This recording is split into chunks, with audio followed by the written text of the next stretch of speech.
മക്കളടാ start ചെയ്യാം എല്ലാവരും എത്തിയോ?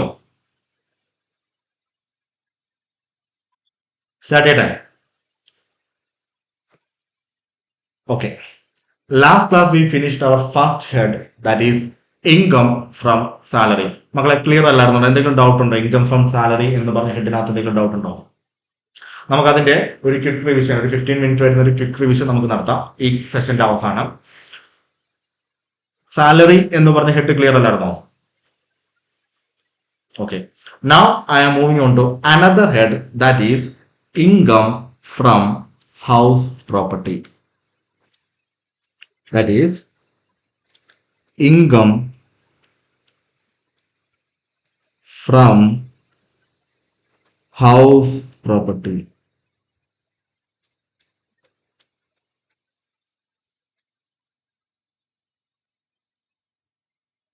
മക്കളെ വളരെ എളുപ്പമായിട്ടുള്ള ചെറിയൊരു ഹെഡാണ്, ഈസിയാണ്, സ്മോൾ ആണ്, പക്ഷെ വളരെ ഇമ്പോർട്ടൻ്റ് ആണ് എക്സാം പർപ്പസിൽ, എസ്പെഷ്യലി ഇന്റർമീഡിയറ്റ് എക്സാമിന് വളരെ ഇമ്പോർട്ടൻ്റ് ആണ് ഈ ഹെഡ് എന്ന് പറയുന്നത്, ഇൻകം ഫ്രം ഹൗസ് പ്രോപ്പർട്ടി എന്ന് പറയുന്നത്.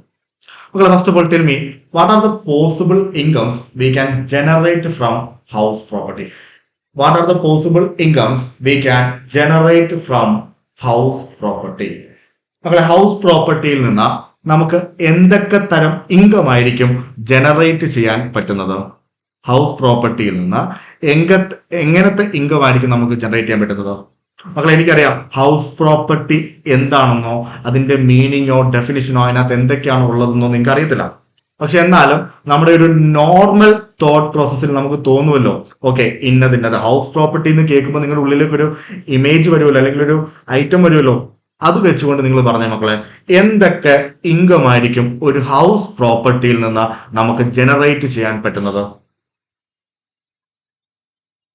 എന്തൊക്കെ ഇൻകം ആയിരിക്കും ഒരു ഹൗസ് പ്രോപ്പർട്ടിയിൽ നിന്ന് നമുക്ക് ജനറേറ്റ് ചെയ്യാൻ പറ്റുന്നത്?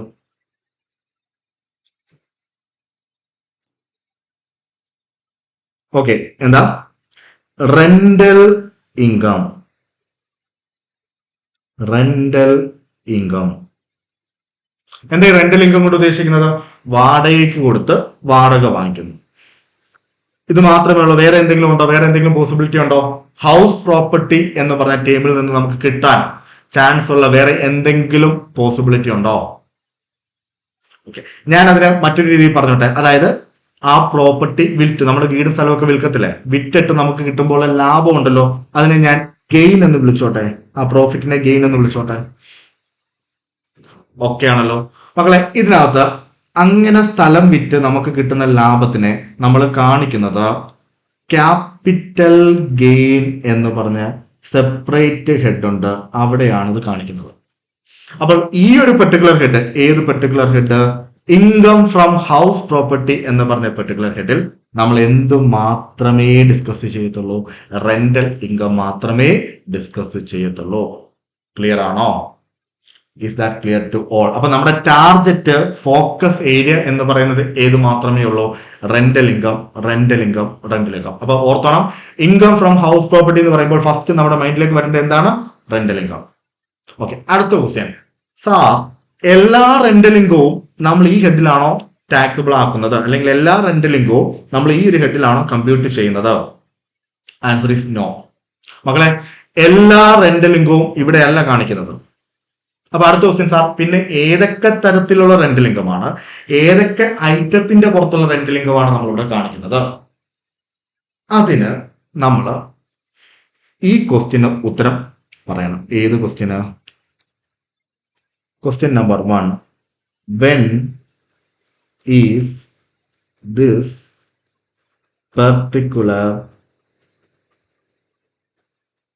Head applicable? When is this particular head applicable? മക്കളെ ഈ ക്വസ്റ്റ്യന്റെ ആൻസർ ആണ് ഈ ഹെഡിലേക്ക് നമ്മൾ കയറണോ വേണ്ടായോ എന്ന് തീരുമാനിക്കുന്നത്. എന്താണ്? ഈ ക്വസ്റ്റ്യന്റെ ആൻസർ ആണ് നമ്മൾ ഈ ഹെഡിലേക്ക് കയറണോ വേണ്ടായോ, എല്ലാ റെന്റൽ ഇൻകവും ഇൻകം ഫ്രം ഹൗസ് പ്രോപ്പർട്ടി എന്ന് പറഞ്ഞ ഹെഡിലാണോ ടാക്സിബിൾ ആക്കുന്നത് എന്ന ചോദ്യത്തിന്റെ ഉത്തരം. മക്കളെ ആസ് ഐ ടോൾഡ് യു, ഞാൻ സാലറി പഠിപ്പിച്ചപ്പോൾ അല്ലെങ്കിൽ ഇൻട്രോ ക്ലാസ്സിൽ തന്നെ ഞാൻ പറഞ്ഞു തന്നു, ഇൻകം ടാക്സ് ഇൻകത്തിനെ 5 ഹെഡായിട്ടാണ് ക്ലാസിഫൈ ചെയ്തിരിക്കുന്നത്. ഇൻകം ടാക്സ് ഒരു പേഴ്സൺ ഏൺ ചെയ്യാൻ പറ്റുന്ന ഇൻകത്തിനെ 5 ഹെഡ്സ് ആയിട്ടാണ് ക്ലാസിഫൈ ചെയ്തിരിക്കുന്നത്. നിങ്ങൾക്ക് എല്ലാവർക്കും അറിയാവുന്നതാണ്. ഏതൊക്കെയായിരുന്നു ആ 5 ഹെഡ്സ് എന്ന് പറയുന്നത്? Income from salary, income from house property, PGBP profit and gains, capital gains and income from other source. മക്കളെ, ഞാൻ ഈ 5 ഹെഡിനെയും 5 വീടായിട്ട് കാണാനാണ് ആഗ്രഹിക്കുന്നത്. 5 ഹെഡ്സിനെയും 5 വീടായിട്ട് കാണാനാണ് ഞാൻ ആഗ്രഹിക്കുന്നത്. ഓരോ വീടിനെയും ഓരോ ഹെഡിന്റെ പേര് കൊടുക്കുകയാണ്. ആദ്യത്തെ വീട് എന്താ? Income from salary. രണ്ടാമത്തെ എന്താ? Income from house property. മൂന്നാമത്തത് PGBP. നാലാമത്തത് ക്യാപിറ്റൽ ഗെയിൻ. അഞ്ചാമത്തത് ഇൻകം ഫ്രം അതർ സോഴ്സ്. മക്കളെ, നിങ്ങൾക്ക് ഇവിടെ നോക്കിയാൽ കാണാം, ഓരോ വീടിന്റെ മണ്ടയ്ക്കും എന്തുണ്ട്? ലോക്ക് ഉണ്ട്. അതിന്റെ അർത്ഥം എന്താ? ഈ ഓരോ വീടും ലോക്ക് ചെയ്തിട്ടേക്കുവാണ്. അപ്പൊ ചുമ്മാതെ ഒരു ഇൻകോട്ട് അങ്ങോട്ട് ചാടിക്കേറി ഓരോ ഹെഡിൽ ഓക്കെ ഇന്ന ഇൻകം ഇത് സാലറിക്ക് കൊടുക്കാം, ഇന്ന ഇൻകം ഇത് ക്യാപിറ്റൽ ഗെയിൻ കൊടുക്കാം, അങ്ങനെ ചെയ്യാൻ പറ്റത്തില്ല.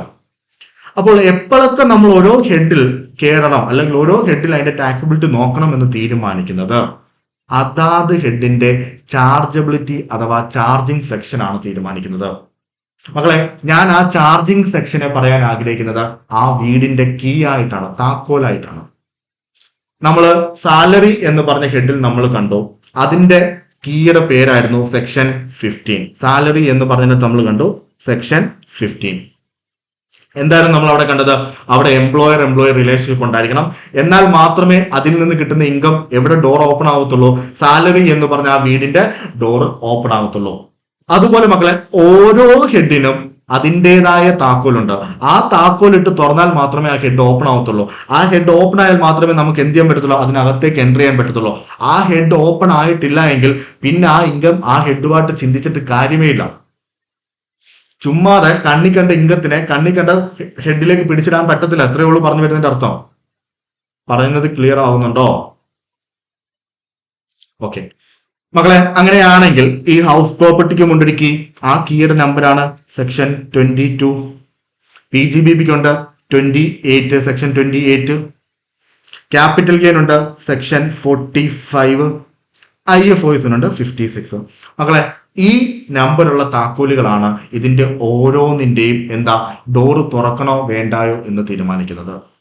അപ്പൊ നമുക്ക് മനസ്സിലായി, സെക്ഷൻ 22 നോക്കിയാൽ മാത്രമേ ഏതിന്റെ ഉത്തരം കിട്ടത്തുള്ളൂ. അതായത് ഈ ക്വസ്റ്റ്യന്റെ ഉത്തരം എവിടെയാ കിടക്കുന്നത്? സെക്ഷൻ 22ലാണ് കിടക്കുന്നത്. അപ്പൊ സെക്ഷൻ 22ൽ ആ താക്കോല് കിട്ടിയാൽ മാത്രമേ ആ റെന്റൽ ഇൻകം എന്തോ ആയിക്കോട്ടെ, ഏത് റെന്റൽ ഇൻകം ആയിക്കോട്ടെ, ആ റെന്റൽ ഇൻകം ഈ ഹെഡിൽ കമ്പ്യൂട്ട് ചെയ്യണോ വേണ്ടോ എന്ന് തീരുമാനിക്കുന്നത് ആരാണ്? സെക്ഷൻ 22 ആണ്. പറഞ്ഞത് ക്ലിയർ ആണോ? ഓക്കെ മക്കളെ, ഈ സെക്ഷൻ 22 എന്ന് പറഞ്ഞ ഈ താക്കോലിനൊരു പ്രത്യേകതയുണ്ട്. ഇത് 3 വട്ടം ലോക്ക് ചെയ്തേക്കുവാണ്. സാധാരണ നമ്മുടെ വീടിന്റെ ഒക്കെ ലോക്ക് നമുക്കറിയാം 2 വട്ടമായിരിക്കും ലോക്ക് ചെയ്യുന്നത്, അല്ലെ 2 വട്ടം തിരിച്ചാലേ തുറക്കത്തുള്ളൂ. ഇതിനൊരു പ്രത്യേകത ഉണ്ട്. ഇതെന്താ? 3 വട്ടം ലോക്ക് ചെയ്തേക്കുവാണ്. അതായത് 3 വട്ടം നിങ്ങൾ ബാക്ക്വേർഡ് തിരിച്ചാൽ മാത്രമേ ഇത് ഓപ്പൺ ആയി വരത്തുള്ളൂ. പറഞ്ഞു വന്നത് ക്ലിയർ ആണോ? അപ്പൊ മക്കളെ, സെക്ഷൻ 22 എന്താ നോക്കാം. അതിന് മുമ്പ് ഇൻകം ഫ്രം ഹൗസ് പ്രോപ്പർട്ടിയിൽ എന്ത് ഇൻകത്തെ കുറിച്ചാണ് നമ്മൾ ഡിസ്കസ് ചെയ്യുന്നത്? റെന്റൽ ഇൻകത്തെ കുറിച്ച്. വേറെ ഒന്നിനെ കുറിച്ച് നമ്മൾ ചിന്തിക്കത്തില്ല. എല്ലാ റെന്റൽ ഇൻകവും ഈ ഹെഡിലാണോ കാണിക്കുന്നത്? അതിന്റെ ചോദ്യമാണ് സെക്ഷൻ 22. അതിന്റെ ഉത്തരവാണ് സെക്ഷൻ 22. ആ ചോദ്യത്തിന്റെ ഉത്തരമാണ് section 22. When is this particular head applicable? അതിന് എവിടെ പോയി നോക്കണം? സെക്ഷൻ 22 അതിന്റെ ചാർജിങ് സെക്ഷൻ അഥവാ ചാർജബിലിറ്റിക്കകത്ത് പോയി നോക്കണം. പറയുന്നത് ക്ലിയർ ആകുന്നുണ്ടോ?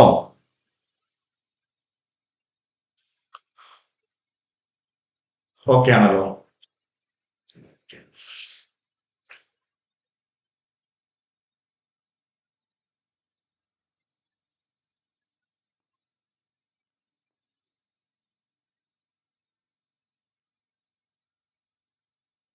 മക്കളെ, സെക്ഷൻ 22 ഞാൻ പറഞ്ഞു അതിന്റെ 3 താക്കോലുണ്ട്. മീൻസ് 3 വട്ടം തിരിക്കണം. 3 ലോക്കാണ് അതിനുള്ളത്.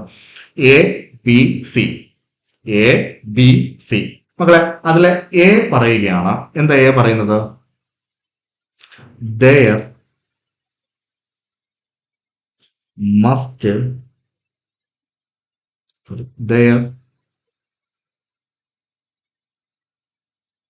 there must be a there must be a property. എന്താ പറയുന്നത്? there must be a property. അവിടെ ഒരു പ്രോപ്പർട്ടി ഉണ്ടായിരിക്കണം. അവിടെ എന്തുണ്ടായിരിക്കണം? പ്രോപ്പർട്ടി ഉണ്ടായിരിക്കണം. സാർ, ഈ പ്രോപ്പർട്ടി എന്ന് ഉദ്ദേശിക്കുന്നത് എന്താണ്? പ്രോപ്പർട്ടി എന്ന് പറയുമ്പോൾ നിങ്ങളുടെ മനസ്സിലേക്ക് എന്താ കടന്നു വരുന്നത്? പ്രോപ്പർട്ടി എന്ന് ഉദ്ദേശിക്കുന്നത് എന്താണ്? സാർ, ഒരു വേക്കന്റ് ലാൻഡ്, അതായത് നമ്മൾ ഇങ്ങനെ ട്രാവൽ ചെയ്യുമ്പോൾ നമ്മൾ കാണുന്ന ബിൽഡിംഗ് ഒന്നും ഇല്ലാത്തൊരു ലാൻഡ്, അല്ലെങ്കിൽ ബിൽഡിംഗ് മാത്രം, അല്ലെങ്കിൽ ലാൻഡും ബിൽഡിങ്ങും. സാർ, എന്താണ് ഈ പ്രോപ്പർട്ടി കൊണ്ട് ഡിഫൈൻ ചെയ്യുന്നത്, അല്ലെങ്കിൽ പ്രോപ്പർട്ടി കൊണ്ട് ഉദ്ദേശിക്കുന്നത് എന്താണ്? മക്കളെ, അതിനും ഇൻകം ടാക്സിൽ ക്ലിയർ ആയിട്ട് പറഞ്ഞിട്ടുണ്ട്. it should consist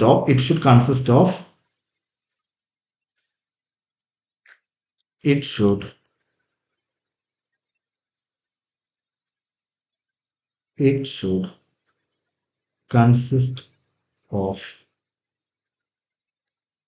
it should consist of any building or, ഈ ഓറിന് ഭയങ്കര ഇമ്പോർട്ടൻ്റ് ആണ്, എനി ബിൽഡിംഗ് ഓർ ലാൻഡ് അപ്പർട്ടനന്റ്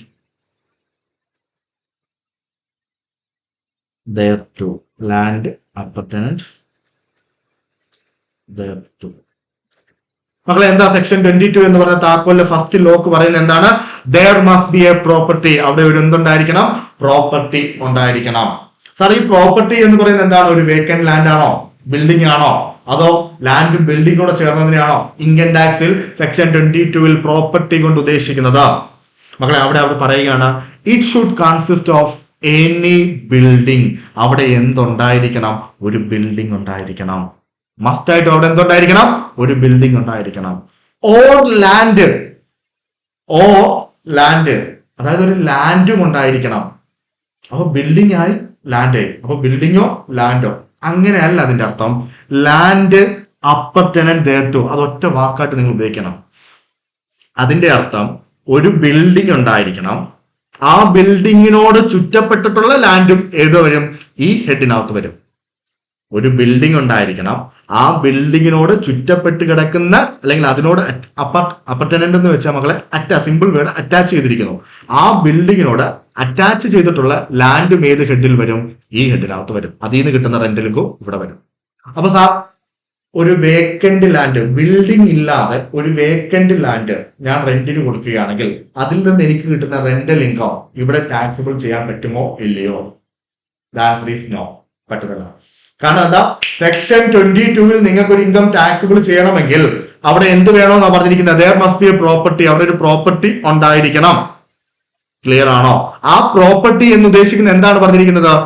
അത് കൺസിസ്റ്റ് ഓഫ് ബിൽഡിംഗ് ഉണ്ടായിരിക്കണം, ആ ബിൽഡിങ്ങിനോട് ചുറ്റപ്പെട്ടിട്ടുള്ള ലാൻഡ് ഉണ്ടായിരിക്കണം. Building or land appurtenant thereto എന്നാണ് പറഞ്ഞിരിക്കുന്നത്, അല്ലാതെ വെറും ലാൻഡ് എന്നല്ല പറഞ്ഞിരിക്കുന്നത്.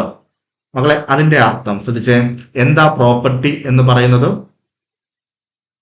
എന്താ പ്രോപ്പർട്ടി കൊണ്ട് ഉദ്ദേശിക്കുന്നത്? ഒരു വേക്കന്റ് ലാൻഡ്. ശ്രദ്ധിച്ചേ, ഫസ്റ്റ് വൺ നോക്കിയേ, ഒരു വേക്കന്റ് ലാൻഡ്. ഈ വേക്കന്റ് ലാൻഡ് ഇവിടെ ഒന്നുമില്ലല്ലോ, ബിൽഡിംഗ് ഒന്നുമില്ലല്ലോ, തരിശായ ഭൂമിയാണല്ലോ. ഈ വേക്കന്റ് ലാൻഡിൽ നിന്ന് എനിക്ക് എന്തെങ്കിലും റെന്റൽ ഇൻകം കിട്ടുന്നുണ്ടെങ്കിൽ അത് ഈ ഹെഡിൽ ടാക്സബിൾ ആകുമോ ഇല്ലയോ? Answer is no. Sir, vacant ലാൻഡിൽ നിന്ന് എന്തായിരിക്കും നമുക്ക് കിട്ടുന്ന റെന്റൽ ഇൻകം എന്ന് പറയുന്നത്? മക്കളെ ശ്രദ്ധിക്കണം. ഫോർ എക്സാമ്പിൾ, നിങ്ങൾ ഈ സർക്കസ് ഒക്കെ കണ്ടിട്ടുണ്ടല്ലോ. അപ്പൊ ഈ സർക്കസുകാരൊക്കെ അവിടെ വന്ന് ക്യാമ്പ് ചെയ്യും. ഓരോ സ്ഥലത്ത് വന്നിട്ട്, അത് അവരുടെ സ്വന്തം സ്ഥലമായിരിക്കത്തില്ലല്ലോ. ഫോർ എക്സാമ്പിൾ, അവര് ഇപ്പം കാലിക്കറ്റിൽ വന്ന് കാലിക്കറ്റിൽ ഒരു സ്പേസിൽ അവർ ക്യാമ്പ് ചെയ്യാൻ പോവുകയാണ്. അപ്പൊ അവിടെ ഒരു അത്യാവശ്യം സ്പേസ് ഉള്ള 2-3 ഏക്കർ അത്യാവശ്യം നല്ല സ്പേസ് ഉള്ളൊരു ലാൻഡ് അവരെന്തെടുക്കുകയാണ്? റെന്റിന് എടുക്കുകയാണ്. അപ്പൊ അവർ ഇത്രയും ദിവസം അവിടെ ക്യാമ്പ് ചെയ്യുന്നതിന് ആ ലാൻഡിന്റെ ഓണർക്ക് എന്ത് കൊടുക്കുന്നു? റെന്റ് കൊടുക്കുന്നുണ്ട്. ലാൻഡിന്റെ ഓണർക്ക് എന്ത് കൊടുക്കുന്നുണ്ട്? റെന്റ് കൊടുക്കുന്നുണ്ട്. പക്ഷെ മക്കളെ, ആ റെന്റൽ ഇൻകം ഫ്രം ഹൗസ് പ്രോപ്പർട്ടിയിൽ ടാക്സബിൾ ചെയ്യത്തില്ല. പറഞ്ഞത് ക്ലിയർ ആണോ? ഇനി പേ ആൻഡ് പാർക്കിന് കൊടുക്കുന്നു. വണ്ടി കൊണ്ടുവന്ന് വാടകയ്ക്ക് വെച്ചിട്ട് വാടക കൊടുത്തിട്ട്, മീൻസ് പേ ആൻഡ് പാർക്ക്, വണ്ടി കൊണ്ടുവന്ന് വാടകയ്ക്ക് കൊടുത്തിട്ട് അതിന്റെ വാടക വാങ്ങിക്കുന്നു. എവിടെ വരത്തില്ല? ഇൻകം ഫ്രം ഹൗസ് പ്രോപ്പർട്ടി വരത്തില്ല. റീസൺ എന്താ? ഇൻകം ഫ്രം ഹൗസ് പ്രോപ്പർട്ടിയിൽ വരണമെങ്കിൽ അവിടെ ഒരു കൺസ്ട്രക്ഷൻ ഉണ്ടായിരിക്കണം, അവിടെ ഒരു ബിൽഡിംഗ് ഉണ്ടായിരിക്കണം, സിവിൽ സ്ട്രക്ചർ ഉണ്ടായിരിക്കണം. മക്കളെ, ഈ ബിൽഡിംഗ് ഫസ്റ്റ് ഓഫ് ഓൾ അവിടെ എന്തുണ്ടായിരിക്കണം? ബിൽഡിംഗ് ഉണ്ടായിരിക്കണം. സാർ, ആ ബിൽഡിങ്ങിനോട് ചുറ്റപ്പെട്ടിട്ടുള്ള ലാൻഡ്, അതിന്റെ അതായത് കാർ പാർക്കിംഗ് ഏരിയ, ഒരു ബിൽഡിംഗ് ഉണ്ട്, ആ ബിൽഡിങ്ങിനോട് ചുറ്റപ്പെട്ടിട്ടുള്ള കാർ പാർക്കിംഗ് അല്ലെങ്കിൽ അതുപോലത്തെ ഉള്ള ചിൽഡ്രൻസിന്റെ ഗാർഡൻ അല്ലെങ്കിൽ ചിൽഡ്രൻസിന്റെ പ്ലേ ഗ്രൗണ്ട്, ഗാർഡൻ, അങ്ങനത്തെ എന്തെങ്കിലും സാധനങ്ങൾ ഉണ്ടെങ്കിൽ അതിന്റെ പുറത്ത് നമുക്ക് എന്തെങ്കിലും റെന്റൽ ഇൻകം കിട്ടുന്നുണ്ടെങ്കിൽ അതും കൺസിഡർ ചെയ്യാം. പക്ഷെ എന്തുണ്ടായിരിക്കണം? അവിടെ ബിൽഡിംഗ് ഉണ്ടായിരിക്കണം. ആ ബിൽഡിങ്ങിനോട് ചുറ്റപ്പെട്ടിട്ടുള്ള പാർക്കിംഗ് ഏരിയ, ഗാർഡൻ, ചിൽഡ്രൻസിന്റെ പ്ലേ ഗ്രൗണ്ട്, ഇതെല്ലാം നമുക്ക് എന്ത് ചെയ്യാം? അതിൽ നിന്ന് കിട്ടുന്ന വരുമാനങ്ങളെല്ലാം എവിടെ കാണിക്കാം? ഇൻകം ഫ്രം ഹൗസ് പ്രോപ്പർട്ടിയിൽ കാണിക്കാം. ഇൻകം ഫ്രം ഹൗസ് പ്രോപ്പർട്ടിയിൽ കാണിക്കാം. അപ്പൊ സാർ, ഈ റെന്റൽ ഇൻകം എവിടെ കാണിക്കും? മക്കളെ, അത് മുന്നോട്ട് പോകും തോറും ഓരോ ഹെഡ് പഠിക്കുമ്പോഴും നിങ്ങൾക്ക് അത് മനസ്സിലാക്കാനേ പറ്റത്തുള്ളൂ. ഫോർ ദ ടൈം ബീങ് ഞാൻ ജസ്റ്റ് പറഞ്ഞുതരാം. ഇത് ഡിപ്പെൻസ് ആണ്. ഈ റെന്റൽ ഇൻകം എന്താണ്? ഡിപ്പെൻസ് ആണ്. എന്തിന്റെ ഡിപ്പെൻസ്?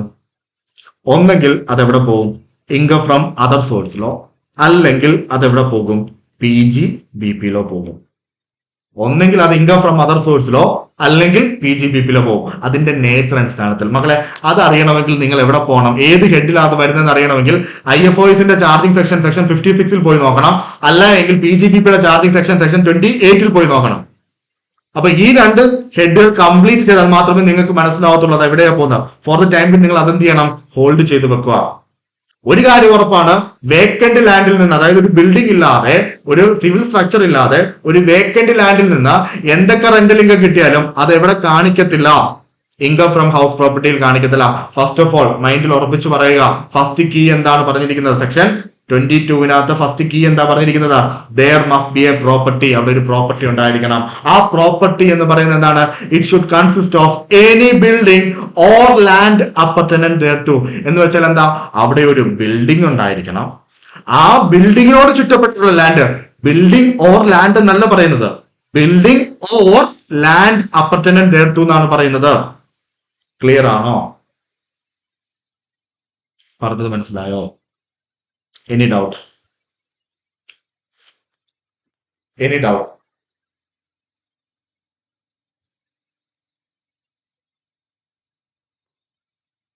ഇല്ലടാ മക്കളെ, കിട്ടത്തില്ല. വേക്കന്റ് ലാൻഡിൽ നിന്ന്, ഒരു സിവിൽ സ്ട്രക്ചർ ഇല്ലാത്ത വേക്കന്റ് ലാൻഡിൽ നിന്ന് എന്ത് കിട്ടത്തില്ല? മീൻസ് അതിൽ നിന്ന് കിട്ടുന്ന റെന്റൽ ഇൻകം എവിടെ കൺസിഡർ ചെയ്യത്തില്ല? ഇൻകം ഫ്രം ഹൗസ് പ്രോപ്പർട്ടിയിൽ കൺസിഡർ. ഓഫ് കോഴ്സ് അത് ഇൻകം ടാക്സിൽ വരുന്ന സാധനമാണ്, ഏതെങ്കിലും ഹെഡിൽ വരും. പക്ഷെ നമ്മുടെ കൺസെപ്റ്റ്, നമ്മളിപ്പോ ഏത് ഹെഡിനെ കുറിച്ചാണ് പഠിക്കുന്നത്? നമ്മൾ ഏത് ഹെഡിനെ കുറിച്ച് ഇപ്പൊ പഠിച്ചുകൊണ്ടിരിക്കുന്നത്, ഡിസ്കസ് ചെയ്യുന്ന ഏത് ഹെഡിനെ കുറിച്ചാ? ഇൻകം ഫ്രം ഹൗസ് പ്രോപ്പർട്ടിയെ കുറിച്ചാണ് നമ്മൾ ഡിസ്കസ് ചെയ്യുന്നത്. ഈ ഹെഡിൽ വരത്തില്ല. ഈ ഹെഡിൽ വരണമെങ്കിൽ there must be a building. അവിടെ ഒരു ബിൽഡിംഗ് ഉണ്ടായിരിക്കണം. ക്ലിയർ ആണോ പറഞ്ഞത്? ബിൽഡിംഗ് ഉണ്ടെങ്കിൽ ആ ബിൽഡിങ്ങിനോട് ചുറ്റപ്പെട്ടിട്ടുള്ള, അപ്പർട്ടനന്റ് എന്ന് വെച്ചാൽ മക്കളെ സിമ്പിൾ വേർഡ് എന്താ? അറ്റാച്ച് ചെയ്തിട്ടുള്ള, ആ ബിൽഡിങ്ങിനോട് ചുറ്റപ്പെട്ടിട്ടുള്ള എന്തെടുക്കാം? ലാൻഡോ, അതിൽ നിന്ന് കിട്ടുന്ന റവന്യൂ എടുക്കാം. പക്ഷെ അവിടെ ഫസ്റ്റ് എന്തുണ്ടായിരിക്കണം? ബിൽഡിംഗ് ഉണ്ടായിരിക്കണം. ക്ലിയർ ആണോ? ഓക്കെ മക്കൾ, ഇനി നോർമലി 99% സ്റ്റുഡൻസും ഈ ഹെഡിൽ വരുത്തുന്ന ഒരു മിസ്റ്റേക്ക് ആണ് അടുത്തത് പറയാൻ പോകുന്നത്. ബിൽഡിംഗ് എന്ന് കേൾക്കുമ്പോൾ ഫസ്റ്റ് അത് ഈ ഹെഡിന്റെ പേര് അങ്ങനെ കിടക്കുന്നത് കൊണ്ടാണ് ഏറ്റവും കൂടുതലും ഈ കൺഫ്യൂഷൻ ഉണ്ടാകുന്ന സ്റ്റുഡൻസിന്റെ ഇടയിൽ. മക്കളെ, house property, income from house property എന്ന് പറയുമ്പോഴത്തേക്ക് നമ്മുടെ മൈൻഡിലേക്ക് പോകുന്ന എന്താ? ഹൗസ്, ഹോം, വീട്. കൊള്ളാം. എന്താ? Residential building. മക്കളെ, അല്ല. ഈ ഹെഡിന്റെ പേര് ഇൻകം ഫ്രം ഹൗസ് പ്രോപ്പർട്ടി എന്നാണെങ്കിലോ ഇതിനകത്ത് നമ്മൾ എന്തൊക്കെയാ ഉപയോഗിക്കുന്നത്? റെസിഡൻഷ്യൽ ബിൽഡിംഗ് ഉപയോഗിക്കും. റെസിഡൻഷ്യൽ ബിൽഡിംഗ് എന്ന് വെച്ചാൽ എന്താടാ? താമസിക്കാൻ ഉപയോഗിക്കുന്ന ബിൽഡിംഗ്. റെസിഡൻഷ്യൽ ബിൽഡിംഗ് ഉപയോഗിക്കും. കൊമേഴ്ഷ്യൽ ബിൽഡിംഗ് ഉപയോഗിക്കും. കൊമേഴ്ഷ്യൽ ബിൽഡിംഗ് എന്ന് ഉദ്ദേശിക്കുന്നത് എന്താടാ? നമ്മുടെ ഷോപ്പിംഗ് മാൾ അല്ലെങ്കിൽ കടമുറികൾ, അങ്ങനത്തെ ഷോപ്പ് സാധനങ്ങളൊക്കെ, അതിന്റെ വാടകയും എവിടെയാണ് കമ്പ്യൂട്ട് ചെയ്യുന്നത്? ഇൻകം ഫ്രം ഹൗസ് പ്രോപ്പർട്ടിയിലാണ്. റെസിഡൻഷ്യൽ ബിൽഡിംഗ്, ഒരാൾക്ക് താമസിക്കാൻ വേണ്ടി നമ്മൾ കൊടുത്തിട്ടുള്ള ബിൽഡിംഗ് ഉണ്ടെങ്കിൽ അതിന്റെ വാടകയും എവിടെയാണ് കമ്പ്യൂട്ട് ചെയ്യുന്നത്? ഇൻകം ഫ്രം ഹൗസ് പ്രോപ്പർട്ടിയിൽ. അപ്പൊ ബിൽഡിംഗ് എന്ന് കേൾക്കുമ്പോൾ അല്ലെങ്കിൽ ഹൗസ് പ്രോപ്പർട്ടി എന്ന് കേൾക്കുമ്പോൾ don't be under that impression. ഏത് ഇംപ്രഷൻ? അതിലേക്ക് പോകില്ല. റെസിഡൻഷ്യൽ ഹൗസ് ആണോ, അല്ലെങ്കിൽ താമസയോഗ്യമായ വീടിന്റെ റെന്റ് മാത്രമേ ഉള്ളൂ, അങ്ങനത്തെ ഇംപ്രഷൻ വരല്ലോ. ഈവൻ നിങ്ങളൊരു ഷോപ്പിംഗ് കോംപ്ലക്സ് കെട്ടിട്ടോ അല്ലെങ്കിൽ ഒരു കടമുറി കെട്ടിട്ടോ വാടകയ്ക്ക് കൊടുത്തിട്ട് നിങ്ങൾക്ക് ഒരു വാടക കിട്ടുന്നുണ്ടെങ്കിൽ അതും ഈ ഹെഡിലാണ് ടാക്സബിൾ ആകുന്നത്. അതും എന്താണ്? ഒരു ബിൽഡിംഗ് ആണ്. പറഞ്ഞത് ക്ലിയർ ആണോ മക്കളെ? വളരെ ഡീറ്റെയിൽഡ് ആയിട്ട് ഇൻഡെപ്ത് ആയിട്ട് നമ്മൾ പോകത്തുള്ളൂ. നിങ്ങളുടെ എല്ലാ ഡൗട്ടും അഡ്രസ് ചെയ്യുന്നതായിരിക്കും. ഓക്കെ ആണോ? ഇനി അടുത്തത് ആൻഡ് ഞാൻ പറഞ്ഞു മക്കളെ, ഈ സെക്ഷൻ 22 എന്ന് പറഞ്ഞ് ഈ ചാർജിങ് സെക്ഷനെ ഞാൻ എന്തെന്ന് വിളിക്കാൻ ആഗ്രഹിക്കുന്നത്, അതിന്റെ കീ എന്ന് വിളിക്കാനാണ് ആഗ്രഹിക്കുന്നത്. അതായത് ഇൻകം ഫ്രം ഹൗസ് പ്രോപ്പർട്ടിയുടെ, അതായത് ഏതാ വേണ്ട ഈ ഹൗസ് പ്രോപ്പർട്ടി എന്ന് പറഞ്ഞ വീട് തുറക്കാൻ വേണ്ടിയുള്ള കീ ആയിട്ടാണ് ഞാൻ അതിനെ ഉപയോഗിക്കുന്നത്. പറയുന്നത് ക്ലിയർ ആകുന്നുണ്ടോ? ഓക്കെ ആണോ? ഓക്കെ മക്കളെ, 3 തവണ തിരിച്ചാൽ മാത്രം, ഒരു തവണ തിരിച്ചു എന്ന് പറഞ്ഞ്, അതായത് ഈ ഒരു കണ്ടീഷൻ മാത്രം സാറ്റിസ്ഫൈ ചെയ്തു എന്ന് പറഞ്ഞാൽ ആ ഡോറ് തുറക്കാൻ പോകുന്നില്ല. ഈ ഒരു കണ്ടീഷൻ സാറ്റിസ്ഫൈ ചെയ്തു എന്ന് പറഞ്ഞിട്ട് ആ ഡോർ തുറക്കാൻ പോകുന്നില്ല. സ്റ്റിൽ 2 ലോക്ക് അവിടെ കിടപ്പുണ്ട്. വീണ്ടും 2 തവണ തിരിക്കണം. പറയുന്നത് ക്ലിയർ ആകുന്നുണ്ടോ? Any doubt? അടുത്ത പോയിന്റിലേക്ക് പോട്ടെ. അടുത്ത പോയിന്റ് പറയുന്നത് എന്താണ്? Assessee must be the owner. Assessee must be the owner. മക്കളെ, നമുക്കൊരു കാര്യം മനസ്സിലായി. എന്താ മനസ്സിലായത്? ഫസ്റ്റ് ലോക്ക്, അവിടെ ഒരു ബിൽഡിംഗ് ഉണ്ടായിരിക്കണം. ആ ബിൽഡിംഗ് മാത്രം മതി. അല്ലെങ്കിൽ ആ ബിൽഡിങ്ങിനോട് ചുറ്റപ്പെട്ട ലാൻഡ് ആണെങ്കിൽ സംഭവിക്കും. പക്ഷെ എന്ത് വേണം? ബിൽഡിംഗ് വേണം. അറ്റ്ലീസ്റ്റ് അവിടെ സിവിൽ സ്ട്രക്ചർ ഉണ്ടായിരിക്കണം. പറഞ്ഞത് ക്ലിയർ ആയിരുന്നല്ലോ. അടുത്തത് അവർ പറയുകയാണ് എന്താ? Assessee must be the owner. Assessee must be the owner. Assessee ആയിരിക്കണം ആ ബിൽഡിങ്ങിന്റെ ഓണർ. അസസി ആരാ മക്കളെ? The person who pays tax. ആരാണ് ടാക്സ് ലയബിലിറ്റി ഉള്ള പേ ചെയ്യുന്ന ആളാണോ അവിടെയാണ് എന്തെന്ന് പറയുന്നത്? അസസി എന്ന് വിളിക്കുന്നത്. അപ്പം അസസി ആയിരിക്കണം എന്തെന്ന് പറയുന്നത്? ആ ബിൽഡിങ്ങിന്റെ ഓണർ എന്ന് പറയുന്നത്. ഇവിടെ ഒരു ഇഷ്യൂ ഉണ്ട്, അല്ലെങ്കിൽ ഇങ്ങനെ ഒരു കണ്ടീഷൻ വന്നപ്പോൾ നിങ്ങളുടെ ഉള്ളിലേക്ക് സ്വാഭാവികമായിട്ടും വരേണ്ട ഒരു ഡൗട്ട് ഉണ്ട്, ഒരു ഇഷ്യൂ ഉണ്ട്. എന്തായിരിക്കും? Think and say. എന്തായിരിക്കും നിങ്ങളുടെ ഉള്ളിലേക്ക് വരുന്ന സ്വാഭാവികമായിട്ടും വരുന്ന ഡൗട്ട്? എന്തായിരിക്കും മക്കളെ? ആലോചിച്ചോണം. ഈ ഹെഡിൽ ഏത് ഇംഗത്തെ കുറിച്ച് മാത്രമേ പറയുന്നുള്ളൂ? റെന്റൽ ഇംഗത്തെ കുറിച്ച് മാത്രമേ പറയുന്നുള്ളൂ. വേറെ ഒരു ഇംഗവും നമ്മൾ ഈ ഹെഡിൽ ഡിസ്കസ് ചെയ്യത്തില്ല. ഫസ്റ്റ് എന്ത് വേണം? ബിൽഡിംഗ് വേണം. അസസി ആയിരിക്കണം ആ ബിൽഡിങ്ങിന്റെ ഓണർ. മക്കളെ, എന്തായിരിക്കും അവിടെ ഉണ്ടാവുന്ന ഇഷ്യൂ? മക്കളെ, ഒരു ബിൽഡിംഗ് ഉണ്ട്, ഞാൻ ആ ബിൽഡിങ്ങിന്റെ ഓണർ അല്ല എങ്കിൽ എനിക്ക് എങ്ങനെയായിരിക്കും ആ ബിൽഡിങ്ങിന്റെ റെന്റ് കിട്ടുന്നത്? മക്കളെ, ഒരു ബിൽഡിങ് വാടകയ്ക്ക് കൊടുത്തിരിക്കുകയാണ്, ഞാൻ അതിന്റെ ഓണർ അല്ല എങ്കിൽ എനിക്ക് എങ്ങനെയാണ് റെന്റ് കിട്ടുന്നത്? പിന്നെ എന്തിനാണ് അവർ പറഞ്ഞിരിക്കുന്നത് assessee must be the owner? മക്കളെ, എന്റെ ബിൽഡിങ്ങിന്റെ റെന്റ് മാത്രമല്ലേ എനിക്ക് കിട്ടത്തുള്ളൂ. കോമൺ സെൻസ് അല്ലേ? എന്റെ ബിൽഡിങ്ങിന്റെ റെന്റ് അല്ല എനിക്ക് കിട്ടത്തുള്ളൂ. തൊട്ടപ്പുറത്തെ വീട്ടിൽ അയാൾ വാടകയ്ക്ക് കൊടുത്തിരിക്കുന്നതിന്റെ റെന്റ് എനിക്ക് വാങ്ങിക്കാൻ പറ്റുമോ? അല്ലെങ്കിൽ ഞാൻ ഈ കാണുന്ന എല്ലാ ബിൽഡിങ്ങിന്റെയും വാടക എനിക്ക് വാങ്ങിക്കാൻ പറ്റുമോ? പറ്റത്തില്ല. എന്റെ ബിൽഡിങ്ങിന്റെ റെന്റ് മാത്രമല്ലേ എനിക്ക് പറ്റത്തുള്ളൂ. പിന്നെ എന്തിനായിരിക്കും ഇൻകം ടാക്സ് ഇങ്ങനെ ഒരു കണ്ടീഷൻ അവിടെ സെക്ഷൻ 22 എന്ന് പറഞ്ഞ് കീഴിൽ വെച്ചിരിക്കുന്നത്? ഇത്ര ഹൈലൈറ്റ് ചെയ്തത് കാണിച്ചിരിക്കുന്നത് എന്താ? Assessee must be the owner. Assessee ആയിരിക്കണം ഓണർ. എന്തിന്റെ? ആ ബിൽഡിങ്ങിന്റെ. ഈ പൊട്ടന്മാരെ, അസസി ഓണർ അല്ലെങ്കിൽ പിന്നെ അയാൾക്ക് എങ്ങനെയാ റെന്റ് കിട്ടുന്നത്? കത്തിയോ? ക്വസ്റ്റ്യൻ കത്തിയോ? ഡൗട്ട് കത്തിയോ? മക്കളെ, ചുമ്മാതെ വെച്ചിരിക്കുന്നതല്ല. ഞാനൊരു സിനാരിയോ നിങ്ങളോട് പറയാം.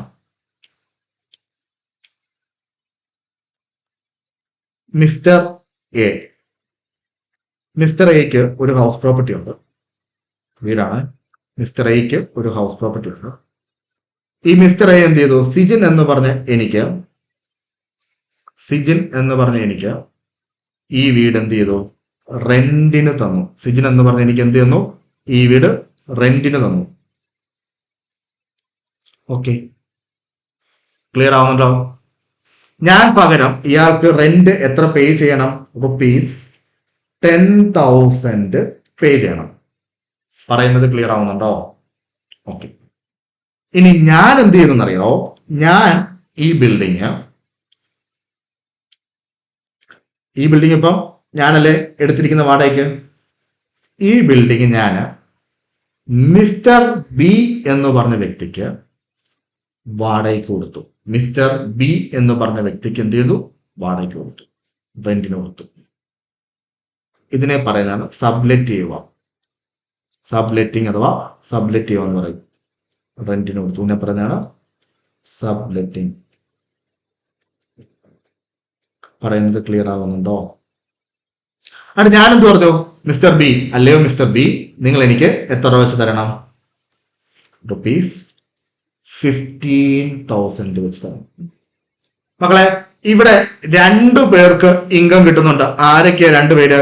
മിസ്റ്റർ എക്കും സിജിനും എത്ര കിട്ടുന്നുണ്ട്? ഇൻകം കിട്ടുന്നുണ്ട്. ഇതിൽ ഒരാളുടെ ഇൻകം ഫ്രം ഹൗസ് പ്രോപ്പർട്ടിയിലും മറ്റൊരാളുടെ ഇൻകം ഫ്രം ഹൗസ് പ്രോപ്പർട്ടിയിലും അല്ല കാണിക്കുന്നത്. പറഞ്ഞത് മനസ്സിലാവുന്നുണ്ടോ? ഇതിൽ ഒരാളുടെ ഇൻകം ഫ്രം ഹൗസ് പ്രോപ്പർട്ടിയിൽ നമ്മളിപ്പോൾ ഡിസ്കസ് ചെയ്യുന്ന പെർട്ടിക്കുലർ ഹെഡിലാണ് കാണിക്കുന്നത്. മറ്റൊരാളുടെ ഇൻകം വേറെ ഏതോ ഹെഡിലാണ് കാണിക്കുന്നത്. മക്കളെ, അവിടെ ഒരു ബിൽഡിംഗ് ഉണ്ടല്ലോ. രണ്ട് കേസിലും ബിൽഡിംഗ് ഉണ്ടല്ലോ. There must be building. ഈ ബിൽഡിംഗ് ആരുടെ ബിൽഡിംഗ് ആണ്? മിസ്റ്റർ എയുടെ ബിൽഡിംഗ് ആണല്ലോ. ഫസ്റ്റ് ഓഫ് ഓൾ നമുക്ക് മിസ്റ്റർ എ എടുത്തു നോക്കാം. മിസ്റ്റർ എ എടുത്തു നോക്കാം. There must be a building എന്ന first condition, there must be a building എന്ന് പറഞ്ഞ ഫസ്റ്റ് കണ്ടീഷൻ സാറ്റിസ്ഫൈ ചെയ്തു. Second condition, assessee must be the owner. ആ കണ്ടീഷൻ സാറ്റിസ്ഫൈ ചെയ്തു. ഇവിടെ അസസി ആരാണ്? മിസ്റ്റർ എ ആണ്. മിസ്റ്റർ എയുടെ തന്നെയല്ലേ ഈ ബിൽഡിംഗ് എന്ന് പറയുന്നത്? മിസ്റ്റർ എ ആണ് അസസി, മിസ്റ്റർ എയുടെ തന്നെയല്ലേ ബിൽഡിംഗ്? അങ്ങനെയാണെങ്കിൽ മക്കളെ, താക്കോലിൽ രണ്ട് കണ്ടീഷൻ സാറ്റിസ്ഫൈ ചെയ്തല്ലോ. മൂന്നാമത്തതും സാറ്റിസ്ഫൈ ചെയ്തു എന്ന് അസ്യൂം ചെയ്യുക. മൂന്നാമത്തെ കണ്ടീഷൻ നമ്മൾ ഇതുവരെ കണ്ടിട്ടില്ല. മൂന്നാമത്തെ ലോക്ക് നമ്മൾ ഇതുവരെ കണ്ടിട്ടില്ല. സ്റ്റിൽ അത് അസ്യൂം ചെയ്യുക സാറ്റിസ്ഫൈ ചെയ്തു എന്നുള്ളത്. ഒരു 10-15 മിനിറ്റിൽ നമ്മൾ അത് കംപ്ലീറ്റ് ചെയ്യും. അതുവരെ ഫോർ ദ ടൈം നിങ്ങൾ എന്ത് ചെയ്യുക? അസ്യൂം ചെയ്ത ആ കണ്ടീഷനും സാറ്റിസ്ഫൈ ചെയ്തു. അങ്ങനെയാണെങ്കിൽ അതിലെ ഇൻകം ടാക്സബിൾ ആകുന്ന ഏത് ഹെഡിലായിരിക്കും? ഇൻകം ഫ്രം ഹൗസ് പ്രോപ്പർട്ടി, IFHPയിലായിരിക്കും ടാക്സബിൾ ആകുന്നത്. പറഞ്ഞത് ക്ലിയർ ആണോ? ഇനി രണ്ടാമത്തേതിലേക്ക് വരുമ്പോഴത്തേക്ക്, സിജിൻ എന്ന് പറഞ്ഞ വ്യക്തിക്ക് മിസ്റ്റർ ബിയിൽ നിന്ന് കിട്ടിയിരിക്കുന്ന 15,000 ഏത് ഹെഡിൽ ടാക്സബിൾ ആകുമെന്ന് നോക്കുമ്പോൾ ഒന്നാമത്തെ കണ്ടീഷൻ, അവിടെ ഒരു ബിൽഡിംഗ് ഉണ്ട്. ഒന്നാമത്തെ കണ്ടീഷൻ അവിടെ എന്തുണ്ട്? ബിൽഡിംഗ് ഉണ്ട്. ഫസ്റ്റ് കണ്ടീഷൻ സാറ്റിസ്ഫൈ ചെയ്തു. ആദ്യത്തെ ലോക്ക് തിരിഞ്ഞു. രണ്ടാമത്തെ ലോക്ക് തിരിക്കാൻ ശ്രമിക്കുമ്പോൾ ലോക്ക് തുറന്നു വരത്തില്ല. അവിടെ സ്റ്റക്കാട്ട് നിൽക്കുകയാണ്. കാരണം രണ്ടാമത്തെ കണ്ടീഷൻ എന്താ പറയുന്നത്? Assessee must be the owner. Assessee ആയിരിക്കണം ഓണർ എന്ന് പറയുന്നത്. മക്കളെ, ഈ ബിൽഡിങ്ങിന്റെ ഓണർ, നിങ്ങളുടെ ഹൃദയത്തിൽ തൊട്ട് പറ മക്കളെ, ഈ ബിൽഡിങ്ങിന്റെ ഓണർ സിജിൻ എന്ന് പറഞ്ഞ ഞാനാണോ? അല്ല. ആരാണ്? മിസ്റ്റർ എ ആണ്. രണ്ടാമത്തെ കണ്ടീഷൻ സാറ്റിസ്ഫൈ ചെയ്തില്ല. അതുകൊണ്ട് ആ 15,000 രൂപ ടാക്സബിൾ ചെയ്യുന്നത് ഈ ഹെഡിലല്ല, മറ്റേതോ ഹെഡിലാണ്. പറഞ്ഞത് ക്ലിയർ ആയോ? സാർ, മറ്റ് ഏത് ഹെഡിലാണെന്നുള്ള ചോദ്യം അറിയണമെങ്കിൽ നിങ്ങൾ 5 ഹെഡിന്റെയും എന്തറിഞ്ഞിരിക്കണം? താക്കോലിന്റെ സെക്ഷൻ അറിഞ്ഞിരിക്കണം. അതായത് ചാർജിങ് സെക്ഷൻ, ചാർജബിലിറ്റി അറിഞ്ഞിരിക്കണം. 15, 22, 28, 45, 56 അറിഞ്ഞിരിക്കണം. എന്നാൽ മാത്രമേ ഈ 15,000 എവിടെ വരൂ എന്നറിയാൻ പറ്റത്തുള്ളൂ.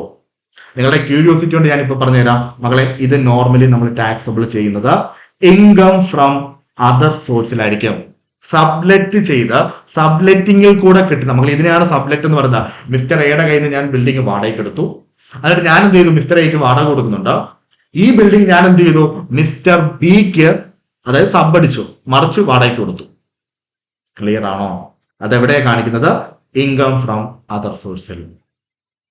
മക്കളെ, രണ്ട് കണ്ടീഷൻസ് ഏതൊക്കെയാ? തിരുമി പറഞ്ഞു. രണ്ട് കണ്ടീഷൻസ് ഏതൊക്കെയാ? പെട്ടെന്ന് പറ. ഒന്നാമത്തത്, there must be a property. Property കൊണ്ട് ഉദ്ദേശിക്കുന്നത് എന്താ? സിംപിളി അവിടെ എന്താ ഉദ്ദേശിക്കുന്നത്? അവിടെ ഒരു ബിൽഡിംഗ് ഉണ്ടായിരിക്കണം, അല്ലെങ്കിൽ സിവിൽ സ്ട്രക്ചർ ഉണ്ടായിരിക്കണം. അതിനോട് ചുറ്റപ്പെട്ട ലാൻഡ് ഉണ്ടെങ്കിലും അതിൽ നിന്ന് കിട്ടുന്ന റെന്റ് എടുക്കാം. വേക്കന്റ് ലാൻഡ് പറ്റത്തില്ല. ക്ലിയർ ആണല്ലോ? രണ്ടാമത്തെ എന്താ പറയുന്നത്? ആ ബിൽഡിങ്ങിന്റെ അല്ലെങ്കിൽ ആ പ്രോപ്പർട്ടിയുടെ ഓണർ ആരായിരിക്കണം? അസസി ആയിരിക്കണം. Assessee must be the owner ആയിരിക്കണം. ക്ലിയർ ആണോ?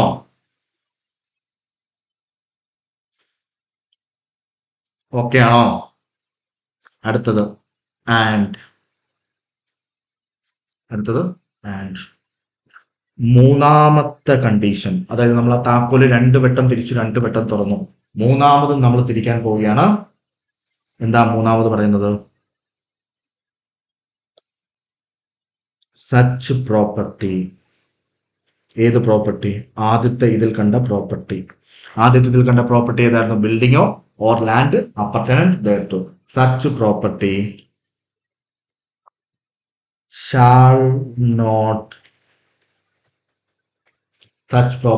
shall not be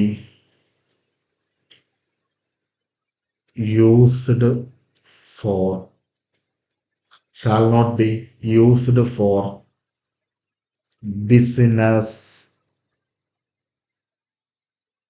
or profession. Business or profession. മക്കളെ, ആ പ്രോപ്പർട്ടി ഏത് പ്രോപ്പർട്ടി? സെക്ഷൻ 22 എ പോയിന്റിൽ കണ്ട പ്രോപ്പർട്ടി എന്തിനുപയോഗിക്കാൻ പാടില്ല? ബിസിനസിനോ പ്രൊഫഷനോ ഉപയോഗിക്കാൻ പാടില്ല. ബിസിനസിനോ പ്രൊഫഷനോ ഉപയോഗിക്കാൻ പാടില്ല. എഗെയിൻ ഇവിടെയും ഒരു ഇഷ്യൂ ഉണ്ട്. മക്കളെ, തിങ്ക് ആൻഡ് സേ, ഈ ഒരു കണ്ടീഷനകത്ത് എന്തോ ഒരു പ്രശ്നമുണ്ട്. തിങ്ക് ആൻഡ് സേ, ഈ ഒരു കണ്ടീഷനകത്ത് എന്തോ ഒരു പ്രശ്നമുണ്ട്.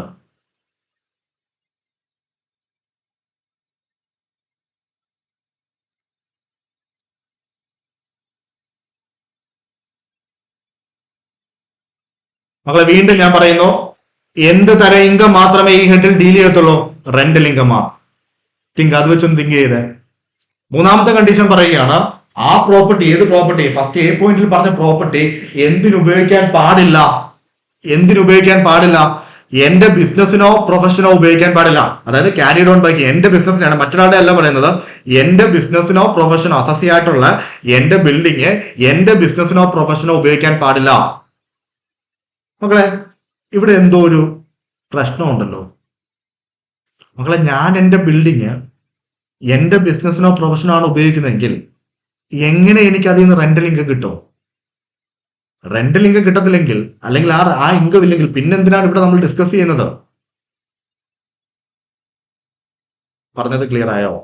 എന്റെ ബിൽഡിങ് ഞാൻ എന്തിനുപയോഗിക്കുന്നു? എന്റെ ബിസിനസ്സോ പ്രൊഫഷനോ ആണ് ഉപയോഗിക്കുന്നത് എങ്കിൽ അവിടുന്ന് എനിക്ക് എങ്ങനെയായിരിക്കും റെന്റൽ ഇൻകം കിട്ടുന്നത്? ഞാനൊരു കടയിൽ ഒരു ഷോപ്പ് നടത്തുന്നു, അല്ലെങ്കിൽ ആസ് എ ചാർട്ടേഡ് അക്കൗണ്ടന്റ് ഞാനൊരു ബിൽഡിങ്ങിൽ പ്രാക്ടീസ് ചെയ്യുകയാണ്. അപ്പൊ അത് എന്റെ ഒരു പ്രൊഫഷനാണ്. ആ ബിൽഡിങ്ങിൽ തന്നെ എനിക്ക് എങ്ങനെ റെന്റൽ ഇൻകം കിട്ടും? തിങ്ക് ആൻഡ് സേ, പറഞ്ഞേ. മക്കളെ, അത്ര ഡീറ്റെയിൽ ആയിട്ട് അറിയണ്ട. എന്നിരുന്നാൽ പോലും നമുക്ക് ഇതുകൂടെ ഡിസ്കസ് ചെയ്ത് പോകാം. എക്സാമ്പിൾ, മക്കളെ, CA സിജിൻ വർഗീസ്.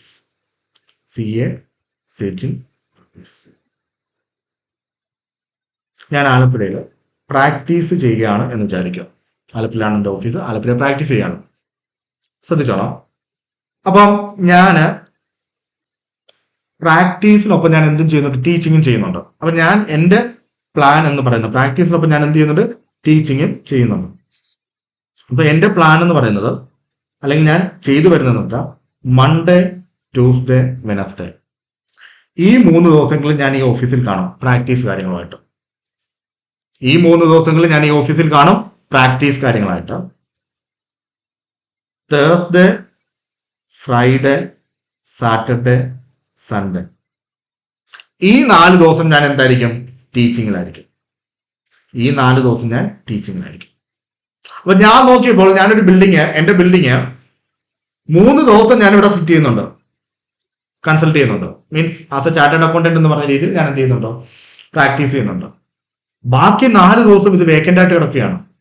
ആ വേക്കന്റ് ആയിട്ട് കിടക്കുന്നതിനെ ഞാൻ പറയാൻ ആഗ്രഹിക്കുന്ന ഐഡിയൽ കപ്പാസിറ്റി, ഞാൻ ഉപയോഗിക്കാതെ മാറ്റി വെച്ചിരിക്കുന്ന കപ്പാസിറ്റി. അപ്പൊ ഞാൻ നോക്കിയപ്പോൾ തൊട്ടപ്പുറത്തൊരു ഡോക്ടർ ഉണ്ട്, ഡോക്ടർ സൂര്യ.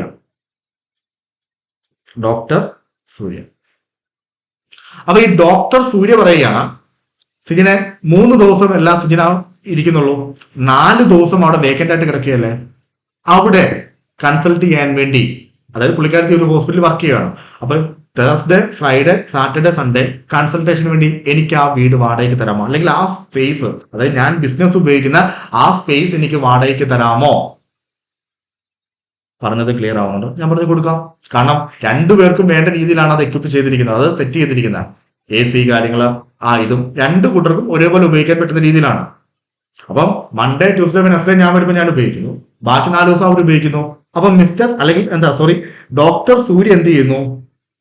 ഒരു എമൗണ്ട് CA സിജിൻ വർഗീസിന് ₹10,000 വെച്ച് റെന്റ് തരുന്നു.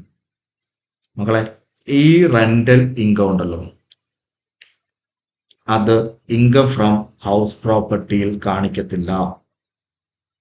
ഇൻകം ഫ്രം ഹൗസ് പ്രോപ്പർട്ടിയിൽ കാണിക്കത്തില്ല. കാരണം such property shall not be used for. മക്കളെ, ബിൽഡിംഗ് ഉണ്ട്, ബിൽഡിംഗിന് ഓണർ ഞാനാണ്, പക്ഷെ ഞാൻ ആ ബിൽഡിംഗ് എന്തിനു വേണ്ടിയും കൂടെ ഉപയോഗിക്കുന്നു, എന്റെ ബിസിനസിനോ പ്രൊഫഷനോ വേണ്ടി ഉപയോഗിക്കുന്നു.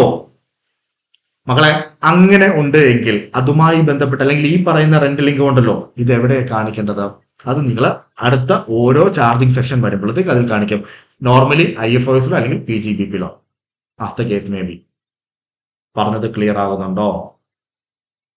ഓക്കെ ആണോ?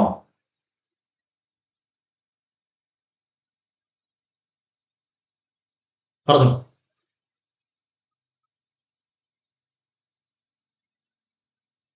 അല്ല, ഞാൻ പറഞ്ഞത് അങ്ങനെയല്ല. തീർച്ചയായും വന്ന ഡൗട്ട് ഇതാണ്, സാറേ എനിക്കൊരു ബിൽഡിംഗ് ഉണ്ട്, ആ ബിൽഡിംഗ് ഞാൻ ഒരു ബിസിനസ്സുകാരന് വാടകയ്ക്ക് കൊടുക്കുന്നു, അതിൽ നിന്ന് കിട്ടുന്ന വാടക ഇൻകം ഇവിടെ. അതല്ല ഞാൻ പറഞ്ഞത്. മക്കളെ, എനിക്കൊരു ബിൽഡിംഗ് ഉണ്ട്, ആ ബിൽഡിംഗിന് ഓണർ ഞാനാണ്, അതൊരു ബിസിനസ്സുകാരന് വാടകയ്ക്ക് കൊടുത്തു, അതിൽ നിന്ന് വാടക വാങ്ങിക്കുന്നുണ്ടെങ്കിൽ ഉറപ്പായിട്ടും അത് എവിടെ തന്നെ വരും? ഇൻകം ഫ്രം ഹൗസ് പ്രോപ്പർട്ടിയിൽ തന്നെ വരും. ഇവിടെ ഞാൻ പറഞ്ഞത് ഇവിടെ ഇവിടെ എന്താ സംഭവിച്ചിരിക്കുന്നത്? ആ ബിൽഡിങ്ങിൽ ഞാൻ എന്ത് ചെയ്യുന്നു? എന്റെ ബിസിനസ് നടത്തുകയല്ലേ. ഒരു ബിൽഡിംഗ് ഉണ്ട്, അസസി ആയിട്ടുള്ള ഞാൻ തന്നെയാണ് അതിന്റെ ഓണർ, പക്ഷെ ഞാൻ ആ ബിൽഡിംഗ് എന്തിനാ ഉപയോഗിക്കുന്നത്? എന്റെ ബിസിനസ് ആവശ്യത്തിനോട് ഉപയോഗിക്കല്ലേ. അങ്ങനെ ആണെങ്കിൽ എന്തു പോയി? ഇൻകം ഫ്രം ഹൗസ് പ്രോപ്പർട്ടി എന്ന് പറഞ്ഞ ഹെഡ് കട്ടായി. മറ്റേത് മക്കളെ, എനിക്കൊരു ബിൽഡിംഗ് ഉണ്ട്, ആ ബിൽഡിംഗ് ഞാൻ ഒരു ഡോക്ടർക്ക് ഫുള്ളി വാടകയ്ക്ക് കൊടുത്തിരിക്കുക, ഞാൻ ആ ബിൽഡിംഗ് എന്റെ ബിസിനസ് ആവശ്യത്തിന് വേണ്ടി ആ ബിൽഡിംഗ് ഉപയോഗിക്കുന്നുണ്ടോ? ഇല്ല. അങ്ങനെയാണെങ്കിൽ എന്ത് കിട്ടും? അതിൽ നിന്നുള്ള റെന്റൽ ഇൻകം എവിടെ കമ്പ്യൂട്ട് ചെയ്യണം? ഇൻകം ഫ്രം ഹൗസ് പ്രോപ്പർട്ടിയിൽ കമ്പ്യൂട്ട് ചെയ്യണം. ഒന്നുകൂടെ പറയാം, ഒരു ബിൽഡിംഗ് ഉണ്ട് എനിക്ക്, ഞാനാണ് അതിന്റെ ഓണർ, ആ ബിൽഡിംഗ് ഞാൻ ഡോക്ടർ സൂര്യക്ക് ഫുള്ളി വാടകയ്ക്ക് കൊടുത്തിരിക്കുവാണ്, ഞാൻ അതിൽ ബിസിനസ്സോ പ്രൊഫഷനോ ചെയ്യുന്നില്ല. അങ്ങനെയാണെങ്കിൽ ഡോക്ടർ സൂര്യയിൽ നിന്ന് കിട്ടുന്ന റെന്റൽ ഇൻകം എവിടെ കാണിക്കണം? ഇൻകം ഫ്രം ഹൗസ് പ്രോപ്പർട്ടിയിൽ കാണിക്കണം. പറഞ്ഞത് ക്ലിയർ ആണോ?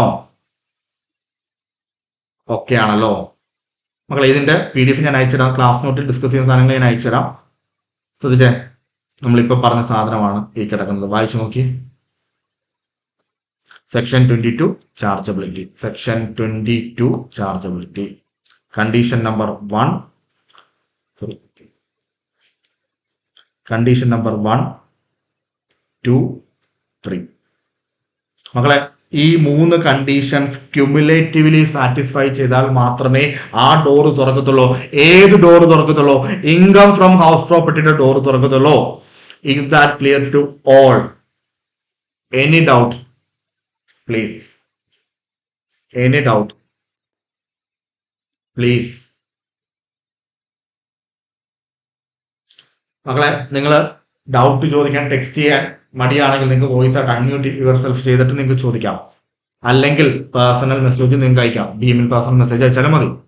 ഇപ്പൊ സാറേ ക്ലാസ് റൂമിൽ വെച്ച് അത്ര ആൾക്കാരുടെ മുമ്പിൽ വെച്ച് ഡൗട്ട് ചോദിച്ചാൽ ഞാൻ ചോദിക്കുന്ന ഡൗട്ട് പൊട്ടത്തരമായി പോയാലോ? മക്കളെ, അങ്ങനെയൊന്നും വിചാരിക്കേണ്ട. നമ്മൾ എന്താ ഇവിടെ ചെയ്യുന്ന? ഞാനും പഠിക്കുന്നു, നിങ്ങളും പഠിക്കുന്നു. നമ്മൾ രണ്ടും എന്താണ്? പ്രോപ്പറായിട്ട് സാധനം പഠിച്ചുകൊണ്ടിരിക്കുകയാണ്. ആരും പെർഫെക്റ്റ് അല്ല, ഞാനും പെർഫെക്റ്റ് അല്ല, നിങ്ങളും പെർഫെക്റ്റ് അല്ല. അപ്പൊ നമ്മൾ രണ്ടുപേരും അങ്ങോട്ട് എന്താ ഗിവ് ആൻഡ് ടേക്ക് എന്നുള്ള രീതിയിൽ നിങ്ങളുടെ കയ്യിൽ നിന്ന് കുറെ നോളജ് ഞാൻ എടുക്കുന്നു, എനിക്കറിയാവുന്ന കുറച്ച് നോളജ് ഞാൻ നിങ്ങൾക്ക് തരുന്നു. അപ്പൊ നമ്മൾ രണ്ടു കൂട്ടരും എന്താ ചെയ്യുന്ന? അങ്ങോട്ടും ഇങ്ങോട്ടും ഒരു ഗിവ് ആൻഡ് ടേക്ക് പോലെ ചെയ്തുകൊണ്ടിരിക്കുന്നു.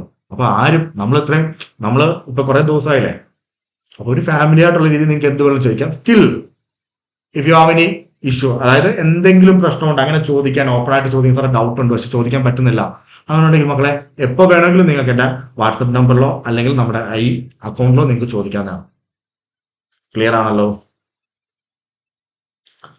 ഡൗട്ട് ഉണ്ടോ? ഈ പോയിന്റിലേക്ക് നമുക്ക് വരാം. എല്ലാം ഈച്ച് ആൻഡ് എവറിത്തിങ് നമുക്ക് ഡിസ്കസ് ചെയ്യാം.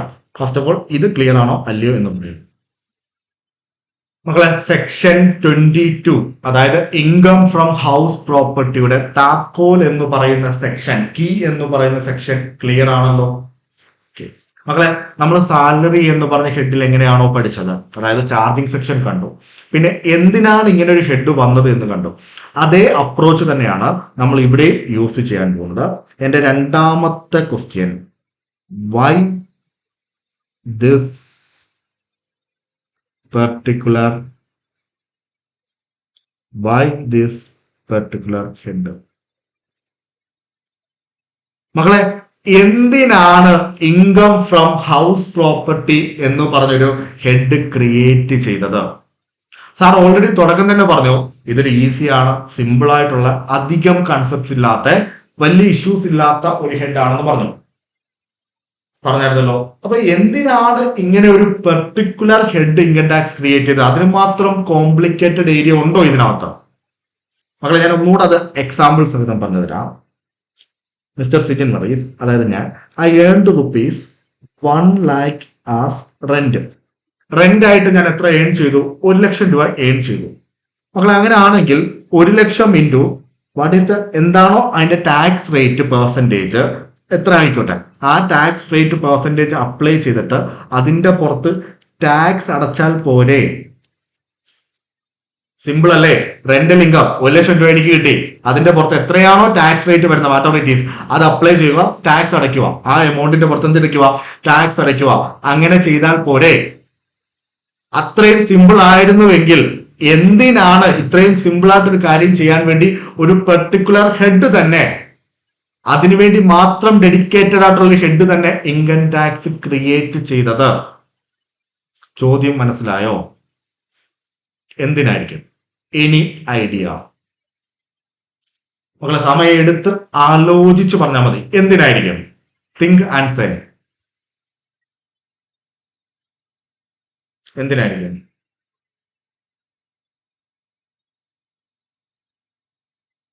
Exactly, very good. എന്താ? ടാക്സ് ഇവേഷൻ തടയാൻ വേണ്ടി. എന്താ? ടാക്സ് ഇവേഷൻ തടയാൻ വേണ്ടി. ഫോർ എക്സാമ്പിൾ ശ്രദ്ധിക്കണം മക്കളെ.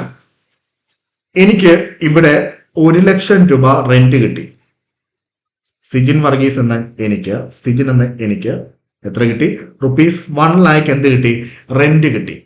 അപ്പൊ ഞാൻ എന്റെ ടെനന്റ് ആരാണോ എന്റെ വീട്ടിൽ വാടകയ്ക്ക് താമസിക്കുന്നത് അയാളെ വിളിക്കുന്ന അല്ലെങ്കിൽ വാടകക്കാരനെ വിളിക്കുന്ന പേരാണ് ടെനന്റ്. ഞാൻ എന്റെ ടെനന്റിനോട് പറഞ്ഞു, നിങ്ങൾ എനിക്ക് 60,000 രൂപ എന്ത് ചെയ്യണം? 60,000 രൂപ അക്കൗണ്ടിൽ ക്രെഡിറ്റ് ചെയ്യണം. എല്ലാ മാസവും അക്കൗണ്ടിൽ ക്രെഡിറ്റ് ചെയ്യണം. പോയിട്ട് ബാക്കി 40,000 ഇല്ലേ മക്കളെ, ഇത് എന്റെ കയ്യില് ക്യാഷ് ആയിട്ട് ബൈ ഹാൻഡ് തരണം. 1 ലക്ഷം രൂപയാണ് റെന്റൽ ഇൻകം. നിങ്ങൾ അതിനകത്ത് 60,000 രൂപ എന്ത് ചെയ്യണം? എന്റെ അക്കൗണ്ടിൽ ക്രെഡിറ്റ് ചെയ്യണം എല്ലാ മാസവും. പോയിട്ട് ബാക്കി 40,000 രൂപ ഉണ്ടല്ലോ, അത് വേണ്ട എന്നല്ല ഞാൻ പറഞ്ഞത്. ഞാൻ എന്താ പറഞ്ഞത്? അതെനിക്ക് ക്യാഷ് ആയിട്ട് നിങ്ങൾ തരണം ബൈ ഹാൻഡ്. മക്കളെ ഇൻകം ടാക്സ് റിട്ടേൺ ഫയൽ ചെയ്യുന്ന സമയത്ത് നിങ്ങൾ പറ, ഏത് എമൗണ്ട് ആയിരിക്കും ആ അസസി കാണിക്കുന്നത്, ഡിക്ലെയർ ചെയ്യുന്നത്? 1 lakh, 60,000, 40,000? ഏത് എമൗണ്ട് ആയിരിക്കും അസസി ഡിക്ലെയർ ചെയ്യുന്നത്? മക്കളെ അസസിയെ സംബന്ധിച്ചിടത്തോളം ഓൾവേസ് എന്തായിരിക്കണം? ഇൻകം കുറവായിരിക്കണം. ഇൻകം കുറയുകയെന്ന് വെച്ചാൽ എന്തായിരിക്കും? ടാക്സ് ലയബിലിറ്റി കുറവായിരിക്കും. അപ്പൊ അസസിയെ സംബന്ധിച്ചിടത്തോളം ഓൾവേസ് അസസി എന്തായിരിക്കും ആഗ്രഹിക്കുന്നത്? എന്തായിരിക്കും വിഷയം? എന്തായിരിക്കും? ഇൻകം കുറച്ച് കാണിക്കാനല്ല കാണിക്കത്തുള്ളൂ. അപ്പൊ ഏത് എമൗണ്ട് അസസി കാണിക്കത്തുള്ളൂ? ഈ 60,000 കാണിക്കത്തുള്ളൂ. പറഞ്ഞത് ക്ലിയർ ആയോ? ബാക്കി 40,000 ഉണ്ടല്ലോ, അതിന് യാതൊരു തെളിവുമില്ല, എവിഡൻസും ഇല്ല. പറഞ്ഞത് കത്തുന്നുണ്ടോ? ബാക്കി 40,000 ഉണ്ടല്ലോ, അതിന് യാതൊരു വിധത്തിൽ എവിഡൻസും ഇല്ല. മക്കളെ ഇങ്ങനത്തെ ഒരു ടാക്സ് ഇവേഷൻ അല്ലെങ്കിൽ ടാക്സ് മാനിപ്പുലേഷന്റെ പോസിബിലിറ്റി ഉള്ളത് കൊണ്ടാണ് ഇൻകം ടാക്സ് ഒരു പെർട്ടിക്കുലർ ഹെഡ് തന്നെ, ഡെഡിക്കേറ്റഡ് ഹെഡ് തന്നെ ഇതിനു വേണ്ടി ക്രിയേറ്റ് ചെയ്തത്. Income from house property. പറഞ്ഞത് ക്ലിയർ ആയോ മക്കളെ? ഞാൻ പറയുകയാണെങ്കിൽ ബാക്കി എല്ലാ ഹെഡിനെ സംബന്ധിച്ചിടത്തോളം ഏറ്റവും കൂടുതൽ തട്ടിപ്പ്, ഫ്രോഡ് അല്ലെങ്കിൽ ടാക്സ് ഇവേഷൻ, ടാക്സ് മാനിപ്പുലേഷൻ ചെയ്യാൻ പറ്റുന്ന ഒരു ഏരിയ ആണ് എന്തെന്ന് പറയുന്നത്? റെന്റൽ ഇൻകത്തിന്റെ ഏരിയ. കാരണം മെജോറിറ്റി നമുക്ക് എന്തിൽ വാങ്ങിക്കാൻ പറ്റും? ക്യാഷിൽ വാങ്ങിക്കാൻ പറ്റും. മക്കളിപ്പോ സാലറിയിലാണെങ്കിൽ സാലറി കൊടുക്കുന്ന സമയത്ത് എംപ്ലോയർ എന്ത് ചെയ്യും? TDS കട്ട് ചെയ്യും. ഇനി അല്ലെങ്കിൽ എന്താ കൊടുക്കുന്ന സമയത്ത് 40A3 10,000 മുകളിൽ കൊടുക്കാൻ പാടില്ല. അങ്ങനത്തെ ഒക്കെ സെക്ഷൻസ് ബിസിനസിനെ അട്രാക്ട് ചെയ്യും. PGBP അല്ലെങ്കിൽ പ്രൊഫഷണലോ ആ ഏരിയയിലാണെങ്കിൽ തന്നെയും എന്ത് വരും? TDS, TCS, GSTയുടെ ആപ്ലിക്കബിലിറ്റി കാണും. അപ്പം ഇവിടെ എല്ലാം എന്തുണ്ട്? ഇൻകം ടാക്സിന് അല്ലെങ്കിൽ ഇൻകം ടാക്സ് ഡിപ്പാർട്ട്മെന്റിന് ബാക്കി എല്ലാ ഹെഡിൽ നോക്കിയാലും ഒരു ഓവറോൾ കൺട്രോൾ ഉണ്ട്. പക്ഷേ ഈ ഹൗസ് പ്രോപ്പർട്ടിയിൽ നിന്ന് കിട്ടുന്ന റെന്റൽ ഇൻകത്തിന്റെ പുറത്ത് എന്തില്ല? ഡിപ്പാർട്ട്മെന്റിന്റെ ഒരു കൺട്രോൾ ഇല്ല. കാരണം എന്താ?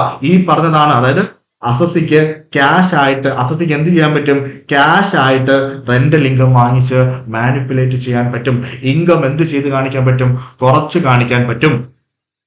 ഈ ഒരു സിറ്റുവേഷനെ മറികടക്കാൻ വേണ്ടിയാണ് പെർട്ടിക്കുലർ ഹെഡ് വന്നത്. ഓക്കെ ആണോ? അപ്പം ഇൻകം ഫ്രം ഹൗസ് പ്രോപ്പർട്ടി അഥവാ IFHP വന്നതിന്റെ റീസൺ മനസ്സിലായോ? ക്ലിയർ ആണോ? ഓക്കെ സാർ, ഇങ്ങനെ ഒരു പെർട്ടിക്കുലർ ഹെഡ് കൊണ്ടുവരുന്നതിലൂടെ എങ്ങനെയാണ് ഈ ടാക്സ് ഇവേഷൻ അല്ലെങ്കിൽ ടാക്സ് മാനിപ്പുലേഷൻ കൺട്രോൾ ചെയ്യാൻ പറ്റുന്നത്? അതായത് ആ റെന്റൽ ഇൻകത്തിന്റെ പുറത്ത്, അതായത് ഈ കാണിച്ചിരിക്കുന്ന 40,000 ക്യാഷ് ആയിട്ട് വാങ്ങിച്ചത് ഇതല്ലേ ഇഷ്യൂ ഉള്ളത്, ഇത് എങ്ങനെ നമുക്ക് കൺട്രോൾ ചെയ്യാൻ പറ്റും? ക്ലിയർ ആണോ? ഇവിടെയാണ് മക്കളെ ഇൻകം ടാക്സ് അവരുടെ കമ്പ്യൂട്ടേഷൻ മെക്കാനിസത്തിലൂടെ അവരുടെ ബ്രെയിൻ അല്ലെങ്കിൽ എന്താണ് അവരുടെ ആ ബുദ്ധി കാണിച്ചിരിക്കുന്നത്. ഈ ഒരു എക്സാമ്പിളിനകത്ത് ഞാൻ എത്ര രൂപ എനിക്ക് റെന്റ് കിട്ടിയെന്ന് കാണിക്കത്തുള്ളൂ? 60,000 രൂപ കിട്ടിയെന്ന് കാണിക്കത്തുള്ളൂ. മക്കളെ, അതിനെ പറയുന്ന പിന്നെ അത് അസസി സ്വയമായിട്ട് ഇൻകം ടാക്സിനോട് പറയുകയാണ് എനിക്ക് എത്ര കിട്ടി? 60,000 രൂപ. അതിനെ പറയുന്നതാണ് ആക്ച്വൽ റെന്റ്. എത്രയാ? Actual rent. എന്റെ എക്സാമ്പിൾ പ്രകാരം ഞാൻ ഇൻകം ടാക്സിനോട് എത്ര പറയുന്നത്? 60. ആക്ച്വലി എനിക്ക് എത്ര കിട്ടി? 1 lakh കിട്ടി. പക്ഷെ ഞാൻ ഇൻകം ടാക്സിന് ഡിക്ലെയർ ചെയ്യുന്ന എത്രയാ? 60,000 രൂപ. മക്കളെ, നിങ്ങൾക്ക് തോന്നുന്നുണ്ടോ? Do you think so? Income tax 60,000 രൂപ എന്ന് ഞാൻ പറഞ്ഞത് കണ്ണും കൂട്ടി അത് വിശ്വസിച്ചിട്ട് ഓക്കെ അതിന്റെ പുറത്ത് ടാക്സ് അടച്ചിട്ട് പോകാൻ എന്ന് പറയാൻ തോന്നുന്നുണ്ടോ? ഇൻകം ടാക്സ് ഞാൻ പറയുകയാണ്, അല്ലയോ ഇൻകം ടാക്സ്, എനിക്ക് ഈ വർഷം കിട്ടിയിരിക്കുന്നത് 60,000 രൂപയാണ്. അതാണ് എന്റെ ബാങ്ക് സ്റ്റേറ്റ്മെന്റ്, എനിക്ക് ക്രെഡിറ്റ് ആയ എമൗണ്ട് ഇത്രയാണ് എന്ന് ഞാൻ പറയുന്ന ഉടനെ തന്നെ ഇൻകം ടാക്സ് ഡിപ്പാർട്ട്മെന്റ് അത് കണ്ണും പൂട്ടി വിശ്വസിച്ചിട്ട് ഓക്കെ സിജിനെ 60,000 പുറത്ത് ടാക്സ് അടച്ചിട്ട് പോകാൻ പറയുമോ? അങ്ങനെ ആണെങ്കിൽ ഈ ഒരു പെർട്ടിക്കുലർ ഹെഡിന്റെ ആവശ്യമുണ്ടോ? പറഞ്ഞത് ക്ലിയർ ആണോ? ഓക്കെ. ഇൻകം ടാക്സ് എന്ത് ചെയ്യുന്നറിയോ? ഞാൻ പറഞ്ഞ ആ സാധനത്തെ അങ്ങ് വിശ്വസിക്കും. എത്രയാ? ആക്ച്വൽ റെന്റ് 60,000 എന്ന് ഞാൻ പറഞ്ഞ സാധനത്തെ വിശ്വസിച്ചിട്ട് അവരത് അങ്ങോട്ട് മാറ്റി വെച്ചിട്ട് പറയും പോകാൻ വരട്ടെ സിജിനെ, പോകാൻ വരട്ടെ. ഞങ്ങൾക്ക് ഒരു കാര്യം കൂടെ ചെക്ക് ചെയ്യണം. നിങ്ങളുടെ ആ പ്രോപ്പർട്ടിയുടെ കപ്പാസിറ്റി എത്രയുണ്ട് എന്ന് ഞങ്ങൾക്ക് അറിയണം. ഞങ്ങൾക്ക് നിങ്ങളുടെ ആ പ്രോപ്പർട്ടിയുടെ കപ്പാസിറ്റി എത്രയുണ്ട് എന്നറിയണം. മക്കളെ, ഈ കപ്പാസിറ്റിയെ ഇൻകം ടാക്സ് വിളിക്കുന്ന പേരാണ് എക്സ്പെക്റ്റഡ് റെന്റ്. എന്താ? Expected rent. പറഞ്ഞത് ക്ലിയർ ആകുന്നുണ്ടോ? അപ്പൊ എന്താ സിജിൻ എന്താ ഞാൻ ഇൻകം ടാക്സ് ഡിപ്പാർട്ട്മെന്റ് പറഞ്ഞു എനിക്ക് ഈ വർഷം കിട്ടിയിരിക്കുന്ന റെന്റൽ ഇൻകം എത്രയാണ്? 60,000 രൂപയാണ് എന്റെ ബാങ്ക് സ്റ്റേറ്റ്മെന്റ്. ഞാൻ അത് ഡിക്ലെയർ ചെയ്തു. ഇൻകം ടാക്സ് ഡിപ്പാർട്ട്മെന്റ് എന്ത് ചെയ്തു? അത് വാങ്ങിച്ച് അങ്ങോട്ട് മാറ്റി വെച്ചു. ഇൻകം ടാക്സ് ഡിപ്പാർട്ട്മെന്റ് എന്ത് ചെയ്തു? അത് വാങ്ങിച്ച് അങ്ങോട്ട് മാറ്റി വെച്ചു. അതിന് പറഞ്ഞ സിജിനെ പോകാൻ വരട്ടെ, ഞങ്ങൾക്ക് ഒരു കാര്യം ചെക്ക് ചെയ്യണം. ഒരൊറ്റ കാര്യം മാത്രം ചെക്ക് ചെയ്താൽ മതി. ഞങ്ങൾക്ക് നിങ്ങളുടെ ബിൽഡിങ്ങിന്റെ പുറത്തുള്ള കപ്പാസിറ്റി അളക്കണം. എന്താ സാർ ഈ കപ്പാസിറ്റി കൊണ്ട് ഉദ്ദേശിക്കുന്നത്? അത് ഇൻകം ടാക്സ് പറയുന്നത് എന്താണ് കപ്പാസിറ്റി എന്നുള്ളത്? Expected rent. നിങ്ങളുടെ ബിൽഡിങ്ങിന്റെ പുറത്തുള്ള എക്സ്പെക്റ്റഡ് റെന്റ് അഥവാ നിങ്ങളുടെ ബിൽഡിങ്ങിന്റെ പുറത്ത് മാക്സിമം നിങ്ങൾക്ക് എയിം ചെയ്യാൻ പറ്റുന്ന കപ്പാസിറ്റി എത്രയാണെന്ന് ഞങ്ങൾക്ക് അളക്കണം. ഫോർ എക്സാമ്പിൾ അത് വരുന്നത് 1 lakh rupees ആണെന്ന് വിചാരിച്ചു. അപ്പൊ ഇൻകം ടാക്സ് ഡിപ്പാർട്ട്മെന്റ് പറയുന്നത് സിജിനെ നിങ്ങൾ ഡിക്ലെയർ ചെയ്തിരിക്കുന്ന 60,000, ഞങ്ങൾ കപ്പാസിറ്റി അളന്നപ്പോൾ ഞങ്ങൾക്ക് കിട്ടിയിരിക്കുന്ന 1 ലക്ഷം. അപ്പൊ ഇതിനകത്ത് ആരോ ഒരാളുടെ അതിനകത്ത് തെറ്റ് വന്നിട്ടുണ്ടല്ലോ. നിങ്ങൾ ഡിക്ലെയർ ചെയ്തിരിക്കുന്ന എത്രയാണ്? സിജിൻ എന്ന അസോസിയേറ്റ് ഡിക്ലെയർ ചെയ്തിരിക്കുന്ന എത്രയാണ്? 60,000. പക്ഷെ ഞങ്ങൾ നിങ്ങളുടെ കപ്പാസിറ്റി അളന്നപ്പോൾ ആ ബിൽഡിംഗ് ഇന്ന് വാടക കിട്ടേണ്ടത് ഏറ്റവും കുറഞ്ഞത് ഇത്രയെങ്കിലും കിട്ടണം. എക്സ്പെക്റ്റഡ് റെന്റ് ഇത്രയും കിട്ടണം അതിന്ന്. അപ്പൊ ഇൻകം ടാക്സ് പറയുകയാണ് actual rent or expected rent whichever is higher. എന്താ പറഞ്ഞിരിക്കുന്നത്? ആക്ച്വൽ റെന്റ് അല്ലെങ്കിൽ expected rent whichever is higher. മക്കളെ, നമ്മൾ സ്ലോലി അതിന്റെ കമ്പ്യൂട്ടേഷൻ മെക്കാനിസത്തിലേക്ക് കടക്കുകയാണ്. എക്സാമ്പിൾ ഇതിനെ 1 എന്ന് വിചാരിക്കുകയാണ്. എന്താ പറയുന്നത്? ആക്ച്വൽ റെന്റ് അഥവാ expected rent whichever is higher. ഇവിടെ ഏതാ വിച്ച് എവർ ഈസ് ഹയർ വരുന്നത്? 1 lakh. ഈ 1 lakhനെ ഇൻകം ടാക്സ് ഒരു ചെല്ലപ്പേരിട്ട് വിളിക്കുകയാണ്. എന്താ വിളിക്കുന്നത്? Gross annual value, GAV. എന്താ പറയുന്നത്? ഗ്രോസ് ആനുവൽ വാല്യൂ അഥവാ GAV. പറയുന്നത് ക്ലിയർ ആകുന്നുണ്ടോ? ഓക്കെ ആണല്ലോ. ദെൻ അതിനുശേഷം അവർ പറയുകയാണ്, ഞാൻ ഈ പറയുന്ന കാര്യം ജസ്റ്റ് കേട്ടിരിക്കുക. മൈനസ്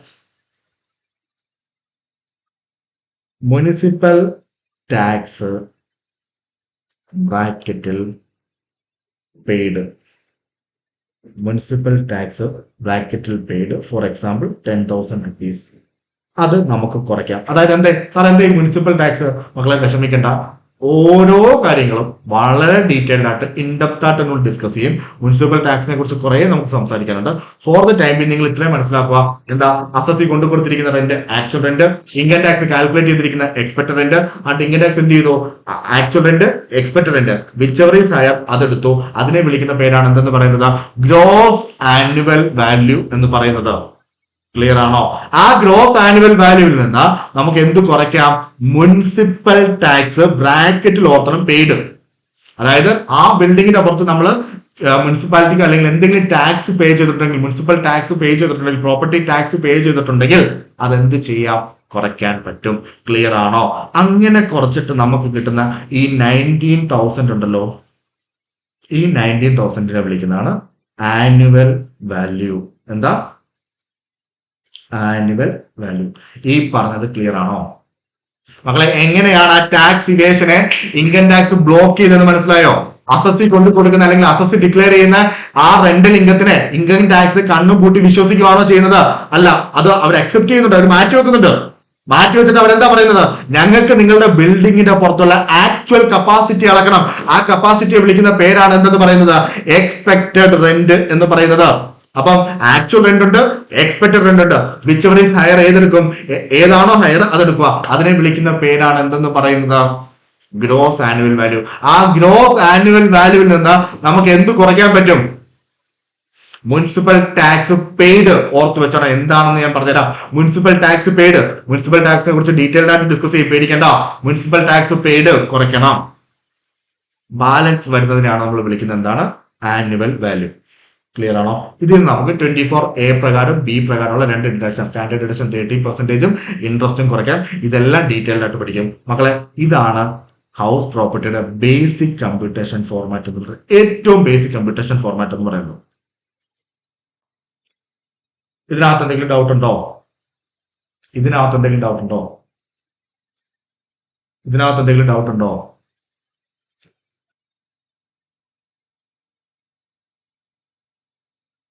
പൊക്കോട്ടെ, മുന്നോട്ട് ഒരു സ്റ്റെപ്പ് കൂടെ ഞാൻ മുന്നോട്ട് പൊക്കോട്ടെ.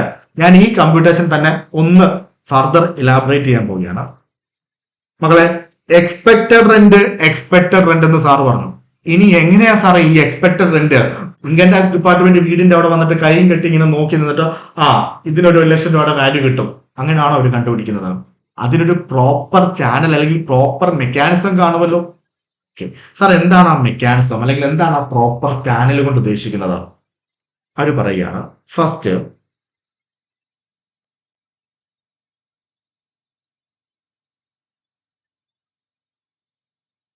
മുനിസിപ്പൽ വാല്യൂ നോക്കുക. എന്താ പറയുന്നത്? മുനിസിപ്പൽ വാല്യൂ നോക്കുക. അതായത് എന്താ ഈ മുനിസിപ്പൽ വാല്യൂ കൊണ്ട് ഉദ്ദേശിക്കുന്നത്?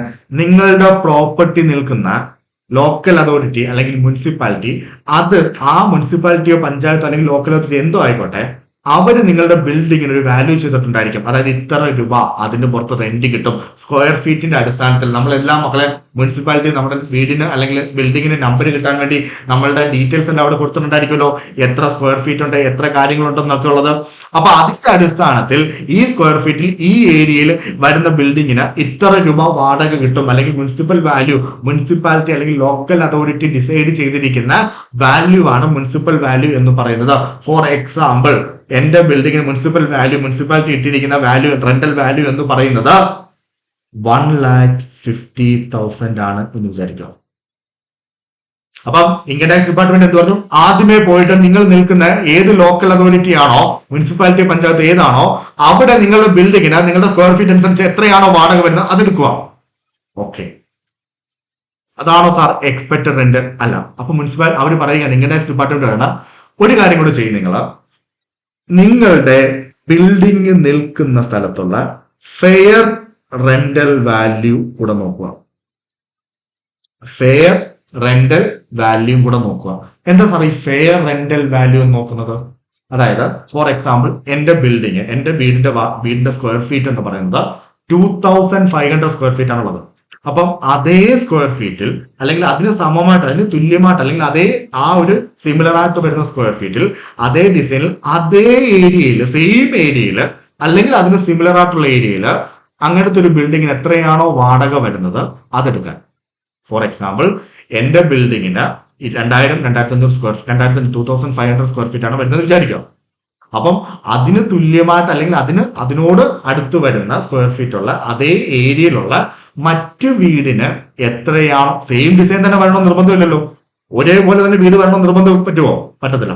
അപ്പൊ അതേ രീതിയിൽ അതിന് സമമായിട്ട് അല്ലെങ്കിൽ അതിന് തുല്യമായിട്ടുള്ള രീതിയിൽ മറ്റു ബിൽഡിംഗ് അതേ ഏരിയയിൽ എത്രയാണോ വാടക വാങ്ങിക്കുന്നത്, ഒന്നെങ്കിൽ സെയിം ഏരിയ, ഇപ്പൊ ഞാൻ നിൽക്കുന്നത് കായംകുളത്താണെന്ന് വെച്ചോ, എന്റെ വീട് സിറ്റുവേറ്റ് ചെയ്യുന്നത് കായംകുളത്താണ്. അപ്പൊ കായംകുളത്ത് എന്റെ വീടിന്റെ അതേ സ്ക്വയർ ഫീറ്റ് ഉള്ള അതേ ഫെസിലിറ്റി ഉള്ള വീടിന് മറ്റൊരു വീടിന് എത്ര വാടക കിട്ടുന്നോ, അല്ലെങ്കിൽ കായംകുളത്തിനോട് ചുറ്റപ്പെട്ടുള്ള സിമിലർ ആയിട്ടുള്ള ഏരിയയിൽ അതേ മീൻ സ്ക്വയർ ഫീറ്റിൽ അതേ ഫെസിലിറ്റി ഉള്ള വീടിന് എത്ര വാടക കിട്ടുന്നോ ആ റെന്റൽ ഇൻകം കൂടെ നിങ്ങൾ കൺസിഡർ ചെയ്യുക. പറഞ്ഞത് ക്ലിയർ ആണോ? ഫസ്റ്റ് എന്താ പറഞ്ഞിരിക്കുന്നത്? ഇൻകം ടാക്സ് പറഞ്ഞിരിക്കുന്നത് നിങ്ങൾ എന്ത് ചെയ്യണം? ലോക്കൽ അതോറിറ്റി അല്ലെങ്കിൽ മുനിസിപ്പാലിറ്റി പഞ്ചായത്ത് നിങ്ങൾക്ക് എത്രയാണോ വാല്യൂ ചെയ്തിരിക്കുന്നത് ആ വാല്യൂ എടുക്കുക. രണ്ടാമത് എന്താ പറഞ്ഞിരിക്കുന്നത്? മക്കളെ പറഞ്ഞിരിക്കുന്നത്, അതായത് എന്റെ ബിൽഡിങ്ങിന് സിമിലർ ആയിട്ട് അതേ സ്ക്വയർ ഫീറ്റ് അല്ലെങ്കിൽ അതിന് സിമിലർ ആയിട്ടുള്ള മറ്റൊരു ബിൽഡിങ്ങിന്റെ വാടക എത്രയാണെന്ന് നോക്കുക. ഫോർ എക്സാമ്പിൾ അത് വരുന്നത് 1,20,000 ആണെന്ന് വിചാരിക്കുക.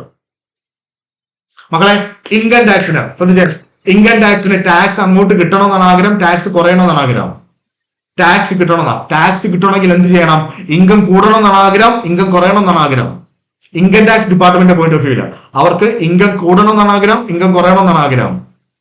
ഓൾവേസ് അവർക്ക് എന്ത് വേണം? ഹയർ ഇൻകം വേണം. കാരണം എന്താ? ഇൻകം കൂടുന്തോറും എന്ത് സംഭവിക്കും? ടാക്സ് കൂടത്തില്ലേ, ടാക്സ് ലയബിലിറ്റി കൂടത്തില്ലേ, ടാക്സ് പേയ്മെന്റ് അവർക്ക് കൂടുതൽ കിട്ടത്തില്ലേ?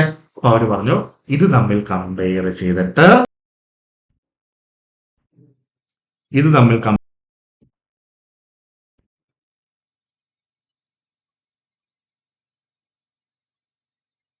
whichever is higher എടുക്കുക. ഇത് തമ്മിൽ കമ്പയർ ചെയ്തിട്ട് വിച്ച് എവർ ഈസ് ഹയർ എടുക്കുക. പറഞ്ഞത് ക്ലിയർ ആയോ? ഓക്കെ ആണോ സാർ? ഇതാണ് എക്സ്പെക്ടഡ് റെന്റ്. അപ്പം മക്കളെ ഇതാണ് എക്സ്പെക്ടഡ് റെന്റ്. പക്ഷെ അവിടെ ഒരു പിടിച്ചു വന്നു കണ്ടിട്ടുണ്ട്, വള്ളിക്കെട്ട് വന്നു കണ്ടിട്ടുണ്ട്. സ്റ്റാൻഡേർഡ് റെന്റ് എന്ന് പറയുന്ന സാധനമുണ്ട്. അതായത് ഓരോ സ്റ്റേറ്റിനും അവരുടേതായ റെന്റ് കൺട്രോൾ ആക്ട് പ്രകാരം അല്ലെങ്കിൽ property building and lease act പ്രകാരം റെന്റ് കൺട്രോൾ ആക്ട് പ്രകാരം ഓരോ സ്റ്റേറ്റിനും അവരുടേതായ റെന്റ് കൺട്രോൾ ആക്ട് ഉണ്ട്. ഫോർ എക്സാമ്പിൾ കേരളത്തിന്റെ റെന്റ് കൺട്രോൾ ആക്ട് വരുന്നത് 1965, if I'm not wrong 1965 ആണ്. അപ്പോൾ ഓരോ സംസ്ഥാനത്തിനും എന്തുണ്ട്? അവരുടേതായിട്ടുള്ള റെന്റ് കൺട്രോൾ ആക്ട് ഉണ്ട്. ചില സംസ്ഥാനങ്ങൾക്കില്ല, മെജോറിറ്റി സംസ്ഥാനങ്ങൾക്കും ഉണ്ട്. അപ്പൊ എന്താണ് സാർ ഈ റെന്റ് കൺട്രോൾ ആക്ടിനകത്ത് പറയുന്നത്? ഈ റെന്റ് കൺട്രോൾ ആക്ടിനകത്ത് പറയുന്നത് ഓരോ പോപ്പുലേഷന്റെ അടിസ്ഥാനത്തിൽ അല്ലെങ്കിൽ ഓരോ റീജിയനിലും മാക്സിമം കളക്ട് ചെയ്യാൻ പറ്റുന്ന റെന്റിനെ കുറിച്ചാണ് പറഞ്ഞിരിക്കുന്നത്. ഓരോ സ്ഥലത്തും ഓരോ സിറ്റീസിലും പോപ്പുലേഷന്റെ അടിസ്ഥാനത്തിൽ അല്ലെങ്കിൽ ഒരു നിശ്ചിത ഏരിയയിലെ പോപ്പുലേഷന്റെ അടിസ്ഥാനത്തിൽ മാക്സിമം കളക്ട് ചെയ്യാൻ പാടുള്ള റെന്റിനെ കുറിച്ചാണ് പറഞ്ഞിരിക്കുന്നത്. അപ്പൊ അതായത് സീലിംഗ് ലിമിറ്റഡ്, അതിന് മുകളിലേക്ക് പോകാൻ പറ്റത്തില്ല, അതൊരു ആക്ട് ആണ്. അപ്പം ഇൻകം ടാക്സിന് എന്ത് ചെയ്യാൻ പറ്റത്തില്ല? അതിനെ ഓവർ റൈഡ് ചെയ്ത് മുന്നോട്ട് പോകാൻ പറ്റത്തില്ല. അപ്പൊ ഇൻകം ടാക്സ് എന്ത് ചെയ്യണം? അങ്ങനെ ഏതെങ്കിലും ഒരു സംസ്ഥാനത്തിൽ സ്റ്റാൻഡേർഡ് റെന്റ് ഉണ്ടെങ്കിൽ അതും കൺസിഡർ ചെയ്തല്ല പറ്റത്തുള്ളൂ. ഇപ്പൊ ഇൻകം ടാക്സ് പറഞ്ഞു ഓക്കെ സ്റ്റാൻഡേർഡ് റെന്റും കൂടി എടുക്കുക. എന്തെടുക്കാനാ പറഞ്ഞത്? Standard rent. ഇത് പ്രകാരം പറയുന്ന റെന്റ് കൺട്രോൾ ആക്ട് പ്രകാരം, റെന്റ് കൺട്രോൾ ആക്ട് പ്രകാരം ഫോർ എക്സാമ്പിൾ ആ എമൗണ്ട് വരുന്നത് 1 lakh rupees ആണെന്ന് വിചാരിച്ചു. മക്കളെ ആക്ട് പറയുകയാണ് മാക്സിമം എത്ര കളക്ട് ചെയ്യാൻ പാടുള്ളൂ rent? 1 lakh rupees.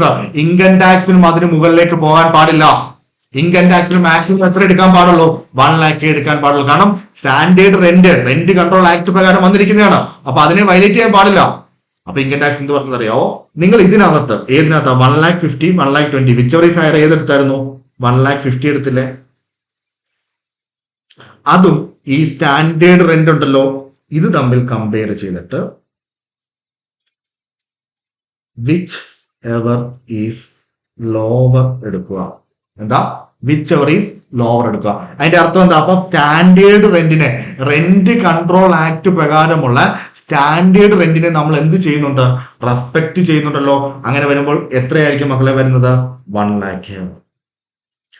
as I told you earlier, ഈ 1 lakhനെ വിളിക്കുന്ന പേരാണ് എന്തെന്ന്? Gross annual value. Gross annual value. Sorry, ഈ 1 lakhനെ വിളിക്കുന്ന പേരാണ് എന്താണ്? Expected rent. ഈ 1 lakhനെ വിളിക്കുന്ന പേരാണ് എക്സ്പെക്റ്റഡ് റെന്റ്. പറഞ്ഞത് ക്ലിയർ ആയോ? ഈ എക്സ്പെക്റ്റഡ് റെന്റും നമ്മുടെ ഫസ്റ്റ്, അതായത് ഇൻകം ടാക്സ് കമ്പ്യൂട്ട് ചെയ്തു, ഇൻകം ടാക്സിന്റെ കമ്പ്യൂട്ടേഷൻ കഴിഞ്ഞു. ഇൻകം ടാക്സ് എന്ത് ചെയ്തു? നമ്മളുടെ ബിൽഡിങ്ങിന്റെ കപ്പാസിറ്റി കാൽക്കുലേറ്റ് ചെയ്തു. ആ കപ്പാസിറ്റി, ഈ എക്സ്പെക്റ്റഡ് റെന്റിനാണെന്ന് പറയുന്നത് കപ്പാസിറ്റി എന്ന് പറയുന്നത്. അതായത് നമ്മളുടെ ബിൽഡിങ്ങിന് മാക്സിമം കിട്ടേണ്ട അല്ലെങ്കിൽ കിട്ടേണ്ട കപ്പാസിറ്റി എത്രയാണ്? 1 lakh ആണ്. ഇതും അടുത്ത എന്താ? ആക്ച്വൽ റെന്റ് ഉണ്ടല്ലോ. അതായത് അസസീസ് ഹിംസെൽഫ് പറഞ്ഞിട്ടുള്ള അല്ലെങ്കിൽ സെൽഫായിട്ട് ഡിക്ലെയർ ചെയ്തിട്ടുള്ള റെന്റ് ഉണ്ടല്ലോ, ആക്ച്വൽ റെന്റ്. ഫോർ എക്സാമ്പിൾ 80,000 ആണെന്ന് വിചാരിച്ചു. ഇത് തമ്മിൽ എന്തെടുക്കണം? Whichever is higher. Whichever is higher. മക്കളെ, എത്രയായിരിക്കും ഇതിനകത്ത് ഹയർ എമൗണ്ട് എന്ന് പറയുന്നത്? എത്രയായിരിക്കും ഇതിനകത്ത് ഹയർ എമൗണ്ട് എന്ന് പറയുന്നത്? 1 lakh. ഈ 1 lakhനെ വിളിക്കുന്ന പേരാണ് ഗ്രോസ് ആനുവൽ വാല്യൂ. എന്താ? Gross annual value. മക്കളെ, ഇൻകം ഫ്രം ഹൗസ് പ്രോപ്പർട്ടിയിലെ കമ്പ്യൂട്ടേഷൻ എങ്ങനെയാണെന്ന് മനസ്സിലായോ? Is that clear to all? Any doubt please? Clear ആണോ? അപ്പൊ ഇത് നമുക്ക് എന്തുകൂടെ കുറയ്ക്കാം? എന്തെങ്കിലും മുനിസിപ്പൽ ടാക്സ് ഉണ്ടെങ്കിൽ, മുനിസിപ്പൽ ടാക്സ് പെയ്ഡ് ഉണ്ടെങ്കിൽ അത് എപ്പോഴും ഓർത്ത് വെച്ചോണം. മുനിസിപ്പൽ ടാക്സ് എന്ന് പറയുമ്പോൾ ബ്രാക്കറ്റിൽ എപ്പോഴും നിങ്ങൾ എഴുതേണ്ട പരീക്ഷയ്ക്ക് നിങ്ങൾ ഓർത്ത് വെച്ചോണം. എന്താ? മുനിസിപ്പൽ ടാക്സ് എന്തെങ്കിലും ഉണ്ടെങ്കിൽ അത് കുറയ്ക്കണം. അത് കുറച്ച് കിട്ടുന്ന എമൗണ്ട് ഉണ്ടെങ്കിൽ അതിന്റെ പുറത്ത് അതിനെ പറയുന്ന പേരാണ് ആനുവൽ വാല്യൂ, അല്ലെങ്കിൽ നെറ്റ് ആനുവൽ വാല്യൂ എന്ന് പറയും. ആനുവൽ വാല്യൂ അഥവാ എന്താ? Net annual value. ക്ലിയർ ആണോ മക്കളെ? ഗ്രോസും നെറ്റും തമ്മിലുള്ള വ്യത്യാസം അറിയില്ല. ഗ്രോസ് എന്ന് വെച്ചാൽ എന്താ? എന്തോ ഒന്ന് കുറയ്ക്കുന്നതിന് മുമ്പുള്ളത്. നെറ്റ് എന്ന് വെച്ചാൽ എന്താ? ഏതോ ഒരു എമൗണ്ടിൽ നിന്ന് എന്തോ ഒരു സാധനം കുറച്ചതിന് ശേഷമുള്ള. എപ്പോഴും net sales minus sales return, net purchase minus purchase return. അതായത് ഏതോ ഒരു എമൗണ്ടിൽ നിന്ന് എന്തോ കുറച്ചിട്ട് കിട്ടുന്നതിനാണ് നെറ്റ് എന്ന് പറയുന്നത്. ഏതോ ഒരു എമൗണ്ട് ഏതാ? Gross annual value. അതിൽ നിന്ന് എന്ത് കുറയ്ക്കുന്നു? മുനിസിപ്പൽ ടാക്സ് കുറയ്ക്കുന്നു. എന്ത് കിട്ടുന്നു? നെറ്റ് ആനുവൽ വാല്യൂ അഥവാ ആനുവൽ വാല്യൂ കിട്ടുന്നു. പറഞ്ഞത് ക്ലിയർ ആണോ?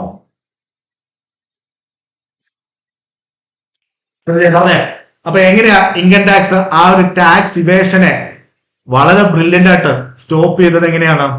അസസി കൊണ്ടു കൊടുക്കുന്ന ഇൻകം, അതല്ലേ അസസി കൊണ്ടു കൊടുക്കുന്ന ആ റെന്റൽ എത്രയാണോ റെന്റ്, അതിനെ പറയുന്നതാണ് ആക്ച്വൽ റെന്റ്. ഇൻകം ടാക്സ് അത് കണ്ണും പൂട്ടി വിശ്വസിച്ച് അതിന്റെ പുറത്ത് ടാക്സ് അടച്ചിട്ട് പോകാനാണോ പറയുന്നത്? അല്ല, ഇൻകം ടാക്സ് പറയുകയാണ് വെയിറ്റ് ചെയ്യും. ഞങ്ങൾക്ക് എന്ത് അളക്കണം? നിങ്ങളുടെ എന്ത് നോക്കണം? നിങ്ങൾ പറഞ്ഞ ആ ബിൽഡിങ്ങിന്റെ കപ്പാസിറ്റി ചെക്ക് ചെയ്യണം. ആ കപ്പാസിറ്റിയെ വിളിക്കുന്ന പേരാണ് എക്സ്പെക്ടഡ് റെന്റ്. അപ്പൊ ഇൻകം ടാക്സിന് ഇപ്പൊ എന്തൊക്കെ വന്നു? ആക്ച്വൽ റെന്റ് വന്നു, എക്സ്പെക്ടഡ് റെന്റ് വന്നു. ഇത് തമ്മിൽ കമ്പയർ ചെയ്തിട്ട് വിച്ച് എവർ ഈസ് ഹയർ ഏതാണോ അതെടുക്കുക. അതിനെ വിളിക്കുന്ന പേരാണ് ഗ്രോസ് ആനുവൽ വാല്യൂ. അതിന് എന്ത് കുറയ്ക്കണം? മുനിസിപ്പൽ ടാക്സ് കുറയ്ക്കണം. ആ മുനിസിപ്പൽ ടാക്സ് കുറച്ച് കിട്ടുന്ന എമൗണ്ടിനെ പറയുന്ന പേരാണ് ആനുവൽ വാല്യൂ. ക്ലിയർ ആണോ മക്കളെ? അപ്പം ഇൻകം ടാക്സ് അതിബുദ്ധിപൂർവമായിട്ട് എന്ത് ചെയ്തു? ഇൻകം ടാക്സ് അതിബുദ്ധിപൂർവമായിട്ട് എന്ത് ചെയ്തു? ടാക്സ് ഇവേഷനെ സ്റ്റോപ്പ് ചെയ്തു. എന്ത് ചെയ്തു? ടാക്സ് ഇവേഷനെ സ്റ്റോപ്പ് ചെയ്തു. പക്ഷേ ഇവിടെ ഒരു ഇഷ്യൂ ഉണ്ടായി.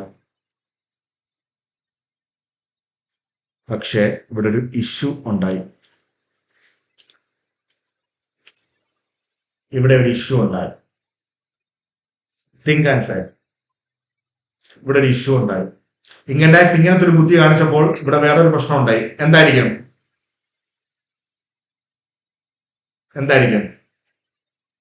Think and say. എന്തായിരിക്കും ഉണ്ടായ പ്രശ്നം? Anyone please.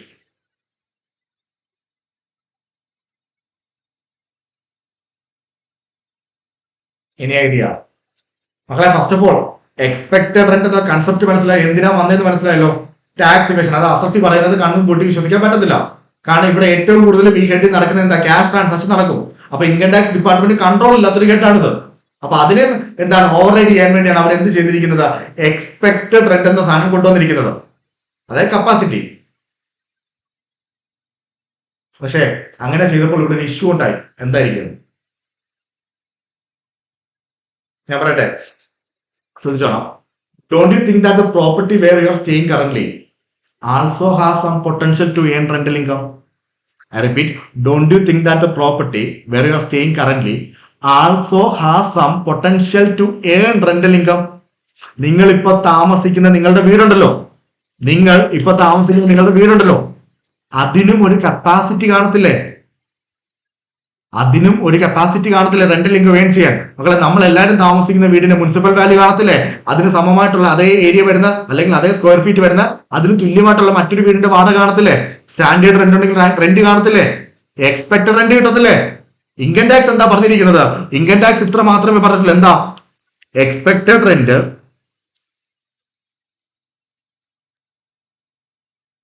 Or actual rent whichever is higher എടുക്കാനാണ് പറഞ്ഞിരിക്കുന്നത്. ഫോർ എക്സാമ്പിൾ, നിങ്ങൾ സെൽഫായിട്ട് താമസിക്കുന്ന ആ വീടിന്റെ റെന്റ് എന്ന് പറയുന്നത് 1 lakh ആണെന്ന് വിചാരിച്ചോ, എക്സ്പെക്ടഡ് റെന്റ്. ആക്ച്വൽ റെന്റ് വല്ല വാടക വല്ലതും നിങ്ങൾക്ക് കിട്ടുന്നുണ്ടോ? ഇല്ല. 0 1 lakh, 0 ഒരു സൈഡിൽ, ഒരു കയ്യിൽ 1 lakh. Actual rent 0, expected rent 1 lakh. Which ever is higher, expected rent. GAV കിട്ടിയില്ലേ മക്കളെ? ഇതാണ് പ്രൊവിഷൻ എങ്കിൽ നാം ഓരോരുത്തരും താമസിക്കുന്ന വീടിന്റെ പുറത്ത് നമ്മൾ ഈവൻ ദോ ആക്ച്വൽ റെന്റ് കിട്ടിയില്ലെങ്കിൽ പോലും ടാക്സ് അടയ്ക്കേണ്ടി വരും. അടുത്ത ഒരു ബിഗ് ഇഷ്യൂ അല്ലേ അത്? പറഞ്ഞത് കത്തിയോ? ഈ ചോദിച്ചതിനകത്ത് എന്തെങ്കിലും ഡൗട്ട് ഉണ്ടോ മക്കളെ? അവിടെ ഒരു ഇഷ്യൂ ഉണ്ടായി. അതിനും സൊല്യൂഷൻ ഇൻകം ടാക്സ് പറയുകയാണ്, നിങ്ങൾ പ്രോപ്പർട്ടിയെ 3 തരംതിരിക്കുക. എന്താ? പ്രോപ്പർട്ടിയെ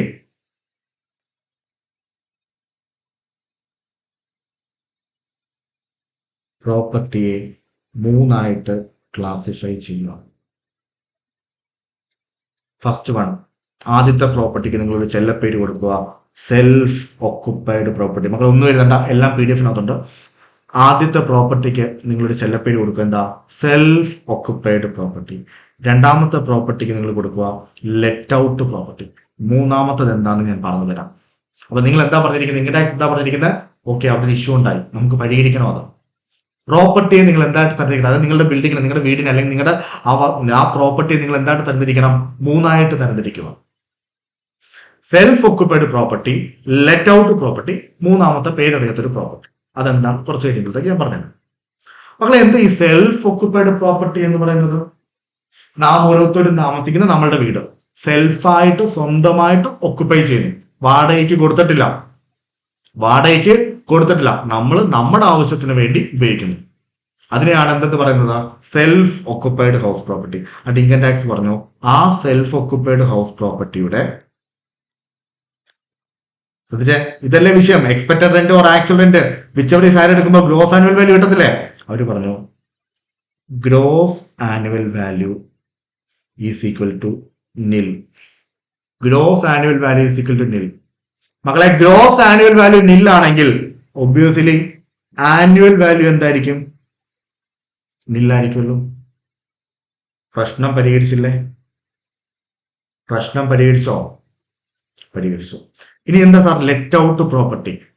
ലെറ്റ് ഔട്ട് പ്രോപ്പർട്ടി എന്ന് വെച്ചാൽ വാടകയ്ക്ക് കൊടുത്തിട്ട് വാടക വാങ്ങിക്കുന്ന പ്രോപ്പർട്ടി ആണെങ്കിൽ, ഫോർ എക്സാമ്പിൾ ഞാനൊരു ബിൽഡിങ്ങിന്റെ ഓണറാണ്, ഞാൻ ആ ബിൽഡിങ് വാടകയ്ക്ക് കൊടുത്തിട്ട് വാടക വാങ്ങിക്കുന്നതാണെങ്കിൽ അതിനെ വിളിക്കുന്ന പേരാണ് let out property. Actually let out ചെയ്യുന്നു. സെൽഫ് ഒക്കുപ്പൈഡ് എന്ന് പറഞ്ഞാൽ ഞാൻ വാടകയ്ക്ക് കൊടുത്തിട്ടില്ല, ഞാൻ ആർക്കും വാടകയ്ക്ക് കൊടുത്തിട്ടില്ല, ഞാൻ എന്റെ പേഴ്സണൽ ആവശ്യം അല്ലെങ്കിൽ എന്റെ സെൽഫ് ആവശ്യത്തിന് വേണ്ടി ഉപയോഗിക്കുകയാണ്. അതാണ് സെൽഫ് ഒക്കുപ്പൈഡ് എന്ന് പറയുന്നത്. ലെറ്റ് ഔട്ട് പ്രോപ്പർട്ടി എന്ന് വെച്ചാൽ എന്താണ്? ഞാൻ വാടകയ്ക്ക് കൊടുത്തിട്ട് വാടക വാങ്ങിക്കുന്ന പ്രോപ്പർട്ടി ആണെങ്കിൽ അതിനെ വിളിക്കുന്നതാണ് ലെറ്റ് ഔട്ട് പ്രോപ്പർട്ടി. മക്കളെ, ഇവിടെ ശ്രദ്ധിച്ചോണം, ഇത് ഡീറ്റെയിൽ ആയിട്ട് നമ്മൾ പറയും. ഈവൻ ഫോർ വൺ ഡേ, അതായത് 365 ദിവസത്തിനകത്ത് ഞാൻ ഒരു ദിവസം മാത്രമേ വാടകയ്ക്ക് കൊടുത്തിട്ടുള്ളൂ. 1 ഡേ മാത്രമേ ഞാൻ റെന്റ് ചെയ്തിട്ടുള്ളൂ, റെന്റൽ പർപ്പസിന് കൊടുത്തിട്ടുള്ളൂ. 365 ദിവസത്തിൽ 1 ഡേ, ഒരൊറ്റ ദിവസം മാത്രമേ ഞാൻ റെന്റൽ പർപ്പസിന് ഇത് കൊടുത്തിട്ടുള്ളൂ. അങ്ങനെ ആണെങ്കിൽ പോലും ആ ബിൽഡിങ്ങിനെ എന്തായിട്ട് കാറ്റഗറൈസ് ചെയ്യും അല്ലെങ്കിൽ ക്ലാസിഫൈ ചെയ്യും? ലെറ്റ് ഔട്ട് പ്രോപ്പർട്ടി ആയിട്ട് ക്ലാസിഫൈ ചെയ്യും. സാർ എന്താ പറയുക, ഈ സെൽഫ് ഓക്യുപ്പൈഡും ലെറ്റ് ഔട്ടും ഡീംഡ് ലെറ്റ് ഔട്ട് മീൻസ് ആ മൂന്നാമത്തെ കാറ്റഗറി ഇങ്ങനെ ചെയ്തുകൊണ്ടുള്ള ഗുണം എന്താ മക്കളെ? ഇതിന്റെ മൂന്നിന്റെയും കമ്പ്യൂട്ടേഷൻ മെക്കാനിസത്തിൽ മാറ്റമുണ്ട്. ബേസിക് കമ്പ്യൂട്ടേഷൻ കണ്ട് ഇത്രേ ഉള്ളൂ. ഇത് 3 ആണെങ്കിലും basic computation remain same, basic കാര്യങ്ങളെല്ലാം സെയിം ആണ്. പക്ഷേ ഓരോന്നിനും അതിൻ്റെതായ അഡ്വാൻറ്റേജും ഡിസഡ്വാൻറ്റേജും ഉണ്ട്. പറയുന്നത് ക്ലിയർ ആവുന്നുണ്ടോ? ഇൻഫാക്ട് ഇതിനകത്ത് അഡ്വാൻറ്റേജ് മാത്രമേ ഉള്ളൂ. ഓക്കെ ആണോ? അപ്പൊ 3ആയിട്ട് തരംതിരിക്കാൻ പറഞ്ഞു. ഏതൊക്കെയാ 3ആയിട്ട് തരംതിരിക്കാൻ പറഞ്ഞത്? ഒന്ന് SOP, സെൽഫ് ഓക്യുപ്പൈഡ് പ്രോപ്പർട്ടി. രണ്ടാമത്തത് ലെറ്റ് ഔട്ട് പ്രോപ്പർട്ടി. മൂന്നാമത്തത് എന്താണെന്ന് ഉടനെ നിങ്ങൾ അറിയും. എന്തിനാണ് അങ്ങനെ ഒരു ക്ലാസിഫിക്കേഷൻ വന്നത് നിങ്ങൾക്ക് മനസ്സിലാവും. ഓക്കെ ആണോ? ക്ലിയർ ആണോ മക്കളെ? ശ്രദ്ധിച്ച്, ഇവിടെയാണ് ഒരു ഇഷ്യൂ വരുന്നത്. ഫോർ എക്സാമ്പിൾ, മിസ്റ്റർ എ എന്ന് പറഞ്ഞ വ്യക്തി, അയാൾക്ക് ഹി ഓൺസ് 10 ബിൽഡിംഗ് അല്ലെങ്കിൽ 10 ബിൽഡിംഗ് അയാൾ ഓൺ ചെയ്യുന്നുണ്ടെന്ന് വിചാരിക്കാം. 10 വീട് അയാൾ, ഹൗസ് പ്രോപ്പർട്ടി എന്തെങ്കിലും ആയിക്കട്ടെ, 10 വീട് തൽക്കാലം 10 ബിൽഡിംഗ് 10 വീട് അയാൾ ഓൺ ചെയ്യുന്നുണ്ട്. അയാൾ ഒന്നും വാടകയ്ക്ക് കൊടുക്കുന്നില്ല. അയാൾ ഒറ്റ വീട് പോലും എന്ത് ചെയ്യുന്നില്ല, റെന്റൽ പർപ്പസിന് വാടകയ്ക്ക് കൊടുക്കുന്നില്ല. മക്കളെ, ഇവിടെ ആർക്കൊക്കെ ആയിരിക്കും നഷ്ടം ഉണ്ടാകുക? അയാളുടെ ഇഷ്ടമാണ്, അയാൾക്ക് കാശുള്ളതുകൊണ്ടാണ് അയാൾ എന്ത് ചെയ്തിരിക്കുന്നത്, 10 വീട് പണിഞ്ഞിരിക്കുന്നത്. അയാളുടെ ഇഷ്ടമാണ്. പക്ഷേ ഈ 10 വീട്ടിലും അയാൾക്ക് കയറി ഇറങ്ങി താമസിക്കാൻ പറ്റുമോ? 10 വീട്ടിൽ ഒരു ദിവസം നമുക്ക് ഈ 10 വീട്ടിൽ നമ്മുടെ ശരീരത്തിലെ 10 അവയവങ്ങളെ മുറിച്ചു കൊണ്ടുവച്ച് വെക്കാൻ പറ്റുമോ? പോസിബിൾ ആണോ? ഇല്ലല്ലോ. അല്ല, ഒരു ദിവസം നമ്മുടെ ഒരു വീട്ടിൽ കിടക്കുന്നു, മറ്റൊരു ദിവസം, അങ്ങനെയും പോസിബിൾ ആണോ? നോർമലി നടക്കുന്നില്ല. 10 വീടുണ്ടാക്കി വെച്ചിട്ടുണ്ട്. ഞാൻ ഈ 10 വീട്ടിൽ ഞാൻ സ്വന്തമായിട്ടാ താമസിക്കുന്നത് എനിക്ക് പറയാൻ പറ്റുമോ? അതായത് തല ഒരു വീട്ടില്, കൈ ഒരു വീട്ടില്, കാലൊരു വീട്ടില്, ബാക്കി അവയവങ്ങളൊക്കെ മറ്റൊരു വീട്ടില്, അങ്ങനെ പറയാൻ പറ്റുമോ? പറ്റത്തില്ല. അപ്പം ഇങ്ങനെ 10 വീട് ഐഡിയൽ ആയിട്ട് വെച്ചുകൊണ്ട് ആർക്കൊക്കെ ആയിരിക്കും നഷ്ടം ഉണ്ടാകുന്നത്? ഈ 10 വീട് മക്കളെ റെന്റിന് കൊടുത്താൽ മാത്രമേ അതിനെ എന്തെന്ന് പറയാൻ പറ്റത്തുള്ളൂ, ലെറ്റ് ഔട്ട് പ്രോപ്പർട്ടി എന്ന് വിളിക്കാൻ പറ്റത്തുള്ളൂ. ഈ 10 വീടും ഞാൻ ആർക്കും വാടകയ്ക്ക് കൊടുത്തിട്ടില്ല. എന്റെ സെൽഫ് ഒക്കുപൈഡ് എന്നാ ഞാൻ പറഞ്ഞു വെച്ചിരിക്കുന്നത്. ആർക്കും വാടകയ്ക്ക് കൊടുത്തില്ല. വാടകയ്ക്ക് കൊടുത്താൽ മാത്രമേ അതിനെ എന്തെന്ന് പറയാൻ പറ്റത്തുള്ളൂ, ലെറ്റ് ഔട്ട് പ്രോപ്പർട്ടി എന്ന് പറയാൻ പറ്റത്തുള്ളൂ. അതർവൈസ് അതെന്തായിരിക്കും വരുന്നത്? ഓട്ടോമാറ്റിക്കലി സെൽഫ് ഒക്കുപൈഡ് പ്രോപ്പർട്ടി എന്നല്ല പറയത്തുള്ളൂ. ശ്രദ്ധിച്ചോളാം മക്കളെ, ഇവിടെ 3 കൂട്ടർക്ക് നഷ്ടം ഉണ്ടാവുന്നുണ്ട്. അതായത് ഫസ്റ്റ്, ആ മിസ്റ്റർ എയെ സംബന്ധിച്ചുള്ള ഒരു റെന്റൽ ഇൻകം നഷ്ടം വരുന്നുണ്ട്. അത് വാടകയ്ക്ക് കൊടുത്തിരുന്നുവെങ്കിൽ അയാൾക്കൊരു വാടക കിട്ടുമായിരുന്നല്ലോ. ഓക്കെ. ഇനി മക്കളെ, വീടില്ലാതെ അല്ലെങ്കിൽ സ്ഥലം മീൻസ് താമസിക്കാൻ സ്ഥലമില്ലാതെ, ബിൽഡിംഗ് കിട്ടാതെ എത്രയോ ആൾക്കാര് വാടക വീട് തപ്പി നടക്കുന്നുണ്ട്. അപ്പൊ ഇയാൾ ഈ 10 വീട് പണിഞ്ഞിട്ടേക്കുന്നത് കൊണ്ട് അത്രയും സ്ഥലം പോയില്ല നമ്മുടെ ഭൂമിയിൽ നിന്ന്. അപ്പൊ അത്രയും സ്ഥലത്ത് താമസിക്കാൻ ആൾക്കാരുണ്ടായിട്ടും അയാൾക്ക് പറ്റാത്ത സിറ്റുവേഷൻ വന്നില്ലേ? അത്രയും ടെനന്റിനെ നഷ്ടപ്പെട്ടു പോയില്ലേ? അത്രയും വാടക വീട് നഷ്ടപ്പെട്ടു പോയില്ലേ? അപ്പൊ അവർക്ക് ബുദ്ധിമുട്ട് വന്നു, ഗവൺമെന്റിന് ബുദ്ധിമുട്ട് വന്നു. ഇയാൾ ഇത് വാടകയ്ക്ക് കൊടുത്തിരുന്നുവെങ്കിൽ അത് ഏത് കാറ്റഗറിയിൽ വരും? LOP കാറ്റഗറിയിൽ വരും, ലെറ്റ് ഔട്ട് പ്രോപ്പർട്ടിയുടെ കാറ്റഗറി വരും. അപ്പൊ അവിടെ എക്സ്പെക്ടഡ് റെന്റും ആക്ച്വൽ റെന്റും ഉണ്ടാവും. വിച്ചവറി സായർ എടുത്ത് അതിന്റെ പുറത്ത് ടാക്സ് അടയ്ക്കണ്ടേ? ഗവൺമെന്റിന് കിട്ടേണ്ടിയിരുന്ന പോസിബിൾ ആയിട്ടുള്ള ടാക്സ് നഷ്ടപ്പെട്ടില്ലേ? ഇപ്പൊ അതെവിടെ വന്നിരിക്കുന്നത്? SOP-യിൽ എന്താ പറഞ്ഞിരിക്കുന്നത്? GAV 0 ആണ്. GAV 0 ആണെങ്കിൽ AV എന്താണ്? നെറ്റ് ആനുവൽ വാല്യൂ എന്താണ്? 0 ആണ്. നെറ്റ് ആനുവൽ വാല്യൂ 0 ആണെങ്കിൽ എന്തെങ്കിലും ടാക്സ് അടയ്ക്കണോ? 0 വരുമാനമാണെങ്കിൽ അതിന്റെ പുറത്ത് ടാക്സ് അടയ്ക്കണോ? 0 ഇൻറ്റു ടാക്സ് റേറ്റ് 0 അല്ല വരത്തുള്ളൂ. അപ്പൊ ഗവൺമെന്റ് എന്ത് പറഞ്ഞു? ഇത് എൻകറേജ് ചെയ്യാൻ പറ്റത്തില്ല, ഇതിനെ പ്രൊമോട്ട് ചെയ്യാൻ പറ്റത്തില്ല, ഇതിനെ കടിഞ്ഞാണിടണം. ഗവൺമെന്റ് പറഞ്ഞു, നിങ്ങൾക്ക് 10 വീടോ 15 വീടോ എത്ര വേണമെങ്കിലും നിങ്ങൾക്ക് പണിയാം. പക്ഷേ അതിൽ ഒരൊറ്റ വീട് മാത്രമേ എന്തെന്ന് കൺസിഡർ ചെയ്യാൻ പറ്റത്തുള്ളൂ. ഒറ്റ വീട്, 1 ഹൗസ് മാത്രമേ അല്ലെങ്കിൽ 1 പ്രോപ്പർട്ടി മാത്രമേ നിങ്ങൾക്ക് എന്തെന്ന് കൺസിഡർ ചെയ്യാൻ പറ്റത്തുള്ളൂ, സെൽഫ് ഓക്യുപ്പൈഡ് പ്രോപ്പർട്ടി ആയിട്ട് കൺസിഡർ ചെയ്യാൻ പറ്റത്തുള്ളൂ. പറഞ്ഞത് ക്ലിയർ ആയോ? അപ്പൊ സാർ, ഈ 10 വീടിനകത്ത് ഒരു വീട് എന്താക്കി കൺസിഡർ ചെയ്തു? സെൽഫ് ഓക്യുപ്പൈഡ് ഹൗസ് പ്രോപ്പർട്ടി ആയിട്ട് കൺസിഡർ ചെയ്തു. ബാക്കി 9 എണ്ണത്തിനെ വിളിക്കുന്ന പേരാണ്, ബാക്കി 9 ഹൗസിനെ അല്ലെങ്കിൽ 9 ബിൽഡിങ്ങിനെ പ്രോപ്പർട്ടിയെ വിളിക്കുന്ന പേരാണ് ഡീംഡ് ലെറ്റ് ഔട്ട്. എന്താ? ഡീംഡ് ലെറ്റ് ഔട്ട് അഥവാ DLOP. മക്കൾ ഇതെല്ലാം നോട്ടിലുണ്ട്. Deemed let out. എന്താ ഡീംഡ് ലെറ്റ് ഔട്ട് എന്ന് വെച്ചാൽ എന്താ? ഡീംഡ് എന്ന് വെച്ചാൽ എന്താ? ശരിക്കും അത് അങ്ങനെയല്ല, പക്ഷേ ഈ ഒരു പർപ്പസിൽ നമ്മൾ അതിനെ അങ്ങനെയായിട്ട് കാണുകയാണ്. എന്താ പറഞ്ഞേ? ശരിക്കും അത് അങ്ങനെയല്ല, ഈ ഒരു പർപ്പസിൽ, ഈ ഒരു പെർട്ടിക്കുലർ പർപ്പസിൽ നമ്മൾ അതിനെ അങ്ങനെ കാണാൻ ആഗ്രഹിക്കുന്നു. ശരിക്കും മക്കളെ, ശരിക്കും ഈ 10 വീട് വാടകയ്ക്ക് കൊടുത്തിട്ടുണ്ടോ? ഇല്ല. പക്ഷേ നമ്മുടെ പർപ്പസിൽ നമ്മൾ 9 എന്തായിട്ട് കാണുകയാണ്? വാടകയ്ക്ക് കൊടുത്തതായിട്ട് കൺസിഡർ ചെയ്യുകയാണ്. ശരിക്കും വാടകയ്ക്ക് കൊടുത്തിട്ടില്ല, ശരിക്കും ഒരു വീട് പോലും വാടകയ്ക്ക് കൊടുത്തിട്ടില്ല. പക്ഷേ ഇൻകം ടാക്സിന്റെ പർപ്പസിൽ ആ 9 വീടിനെ എന്താട്ടാ വാടകയ്ക്ക് കൊടുത്തതായിട്ട് നമ്മൾ കൺസിഡർ ചെയ്യുകയാണ്. അതിനെയാണ് ഡീംഡ് ലെറ്റ് ഔട്ട് എന്ന് പറഞ്ഞത്. വളരെ ശ്രദ്ധിക്കാൻ, ഹൗസ് പ്രോപ്പർട്ടി 3 തരത്തിരിക്കാൻ പറഞ്ഞത് എന്താ? Self occupied, let out, deemed let out. Self occupied എന്ന് വെച്ചാൽ സ്വന്തമായി താമസിക്കുന്നു, സെൽഫ് ആയിട്ട് ഓക്കുപ്പൈ ചെയ്യുന്നു. ലെറ്റ് ഔട്ട് എന്ന് വെച്ചാൽ ശരിക്കും വാടകയ്ക്ക് കൊടുത്തു, ശരിക്കും അവിടെ ടെനന്റ് ഉണ്ട്, വാടകക്കാരനുണ്ട്, അയാളുടെ പൈസ വാങ്ങിക്കുന്നു, ശരിക്കും വാടകയ്ക്ക് കൊടുത്തിട്ടുണ്ട്. ക്ലിയർ ആണോ? ഡീംഡ് ലെറ്റ് ഔട്ട് പ്രോപ്പർട്ടി എന്ന് വെച്ചാൽ എന്താ? DLOP എന്ന് വെച്ചാൽ എന്താ? ശരിക്കും വാടകയ്ക്ക് കൊടുത്തിട്ടില്ല, പക്ഷെ ഈ ഒരു പെർട്ടിക്കുലർ പർപ്പസിന് വേണ്ടി നമ്മൾ അതിനെ എന്തായിട്ട് കൺസിഡർ ചെയ്യുന്നു? വാടകയ്ക്ക് കൊടുത്തതായിട്ട് കൺസിഡർ ചെയ്യുന്നു. ക്ലിയർ ആണോ മക്കളെ? 2019 വരെ, ടിൽ 2019 വരെ ഇതായിരുന്നു സിറ്റുവേഷൻ. അതായത് നിങ്ങൾക്ക് എത്ര വീട് വേണമെങ്കിലും പണിയാം, പക്ഷെ ഒരെണ്ണം മാത്രമേ നിങ്ങൾക്ക് എന്തെടുക്കാൻ പറ്റത്തുള്ളൂ? സെൽഫ് ഓക്കുപ്പൈഡ് ആയിട്ട് എടുത്ത് GAV 0 ആയിട്ട് കാണിക്കാൻ പറ്റത്തുള്ളൂ. ബാക്കിയെല്ലാം വാടകയ്ക്ക് കൊടുത്താൽ അത് എവിടോട്ട് പോകും? ഈ നിങ്ങൾ ആക്ച്വലി വാടകയ്ക്ക് കൊടുത്താൽ അത് എവിടെ പോകും? വാടകയ്ക്ക് കൊടുത്താൽ, ശരിക്കും വാടകയ്ക്ക് കൊടുത്താൽ എവിടെ പോകും? ലെറ്റ് ഔട്ട് പ്രോപ്പർട്ടി പോകും. ഇനി ശരിക്കും നിങ്ങൾ വാടകയ്ക്ക് കൊടുത്തില്ലെങ്കിലോ ബാക്കി പ്രോപ്പർട്ടി എവിടെ പോകും? ഡീംഡ് ലെറ്റ് ഔട്ടിൽ പോകും. പറഞ്ഞേ, 10 പ്രോപ്പർട്ടി ഉണ്ട് വിചാരിക്കുക, നിങ്ങൾക്ക് എത്ര വേണമെങ്കിലും പണിയാം, പക്ഷേ ഒരെണ്ണം മാത്രമേ നിങ്ങൾക്ക് എന്ത് തരത്തുള്ളൂ? സെൽഫ് ഓക്കുപ്പൈഡ് ആയിട്ട് തരത്തുള്ളൂ.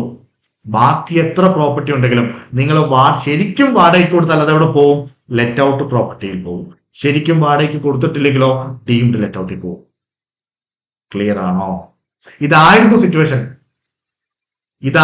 സിറ്റുവേഷൻ എന്ന് വരെ 2019 വരെ, 2019 വരെ.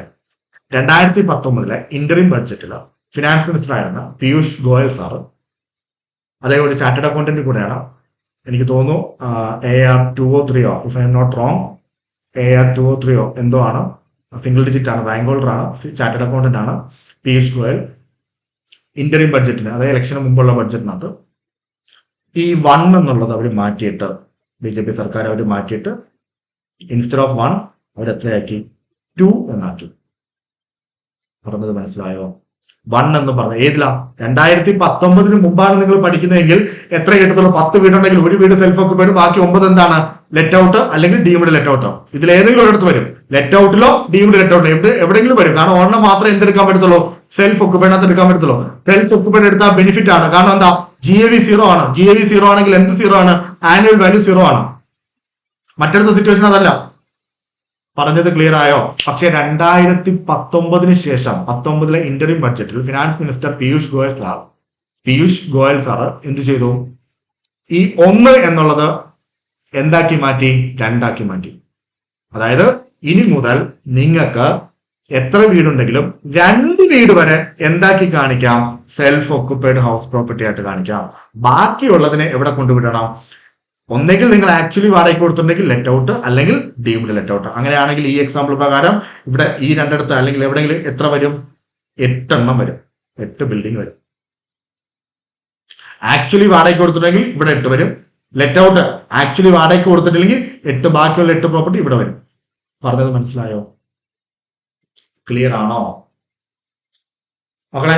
ഈ 3 എണ്ണത്തിന്റെ കമ്പ്യൂട്ടേഷൻ മെക്കാനിസം ഡിഫറെന്റ് ആണ്. പക്ഷെ ട്രസ്റ്റ് മീ, ഞാൻ ഇപ്പോഴും പറയുന്നു, ബേസിക് കാര്യങ്ങൾ ഇത്ര മാത്രമേ ഉള്ളൂ. ഇതിനെ ബേസ് ചെയ്ത് ചെറിയ മാറ്റങ്ങൾ മാത്രം. ഓക്കെ ആണോ മക്കളെ? വൈ ദിസ് പെർട്ടിക്കുലർ ഹെഡ് എന്ന ചോദ്യത്തിന് ഉത്തരം കിട്ടിയോ?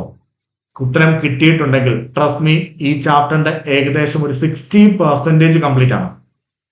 ഇനി ഇതിന്റെ ഫർദർ കമ്പ്യൂട്ടേഷൻ ചെയ്യുമ്പോൾ ഉണ്ടാകുന്ന ഓരോ ഇഷ്യൂസ് അത് 1 by 1 ആയിട്ട് നമ്മൾ അഡ്രസ് ചെയ്യും. ഇതുപോലെ തന്നെ ഡീറ്റെയിൽ ആയിട്ട് നമ്മൾ പഠിക്കും. മക്കളെ, ഒന്നും ബൈഹാർട്ട് ചെയ്യണ്ട, ഒരു കാര്യം പോലും ബൈഹാർട്ട് ചെയ്യണ്ട.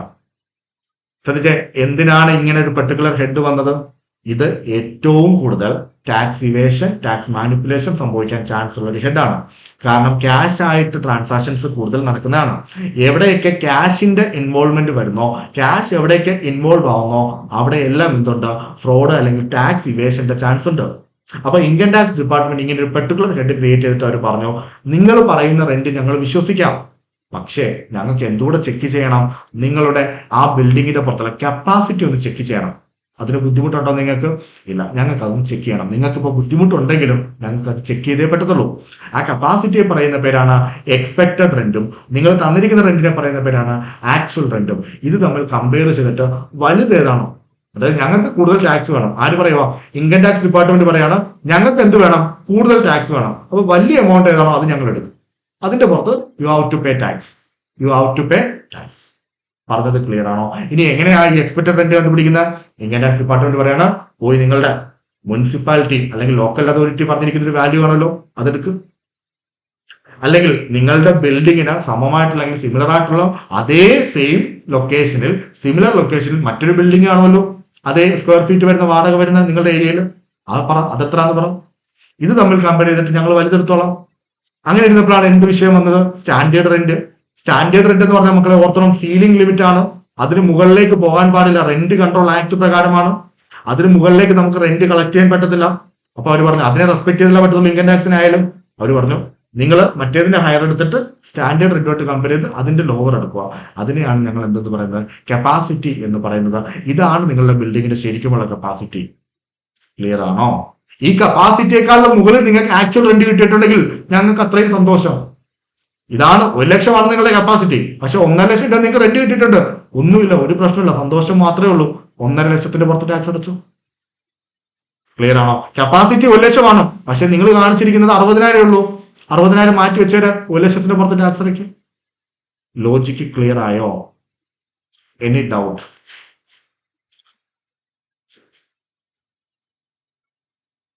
മക്കളെ ട്രസ്റ്റ് മീ, ഈ ഹെഡ് ഇത്രയുമേ ഉള്ളൂ. ഇനി ഇതിനെ ബേസ് ചെയ്ത് കുറച്ച് ചെറിയ ചെറിയ ഇഷ്യൂസ്, ഒന്ന് ഇൻട്രസ്റ്റും, പിന്നെ കുറച്ച് സമയം വേക്കൻറ്റ് പീരീഡ് കിടക്കുന്നു, കുറച്ച് സമയം സെൽഫ് ഓക്യുപ്പൈഡ്, അങ്ങനത്തെ കുറച്ച് ഏരിയ വേക്കൻറ്റ്, കുറച്ച് ഏരിയ സെൽഫ് ഓക്യുപ്പൈഡ്, ഇങ്ങനത്തെ കുറെ ചെറിയ ചെറിയ ഇഷ്യൂസ് മാത്രം. ക്ലിയർ ആണോ? ഓക്കെ ആണോ?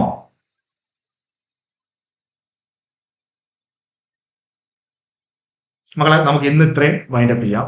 നമുക്ക് വൈൻഡപ്പ് ചെയ്യുന്നതിന് മുമ്പ് ഇന്നലെ നമ്മൾ പഠിച്ച സാലറിയുടെ ഒരു ക്വിക്ക് റിവിഷൻ 15 മിനിറ്റ്. ഞാൻ പറഞ്ഞു മക്കളെ, ഡെയിലി കിടക്കുന്നതിന് മുമ്പ് അല്ലെങ്കിൽ നിങ്ങൾ ഇങ്ങനെ ഫ്രീ ടൈമിൽ വണ്ടി ട്രാവൽ ചെയ്യുന്ന സമയത്ത് അല്ലെങ്കിൽ നിങ്ങൾ ചുമ്മാതെ നടക്കുന്ന സമയത്ത് എന്തൊക്കെയാണോ പഠിപ്പിച്ചത് അത് റീകോൾ ചെയ്യാൻ ശ്രമിക്കുക. ചുമ്മാതെ നമ്മൾ വെറുതെ പോകുന്ന വഴിയുള്ള കാഴ്ചകളും അതെല്ലാം വേണം, വേണ്ടെന്നല്ല, അതൊക്കെ കണ്ട് നമ്മളുടെ ആ ഒരു ബ്രെയിനെ അങ്ങനത്തെ ഒരു ആറ്റിറ്റ്യൂഡിലേക്ക് മാറ്റാതെ എപ്പോഴും നിങ്ങൾ എന്തായിരിക്കണം, ലൈവായിട്ട് ചിന്തിച്ചുകൊണ്ടേ ഇരിക്കണം പഠിക്കുന്ന കാര്യങ്ങൾ.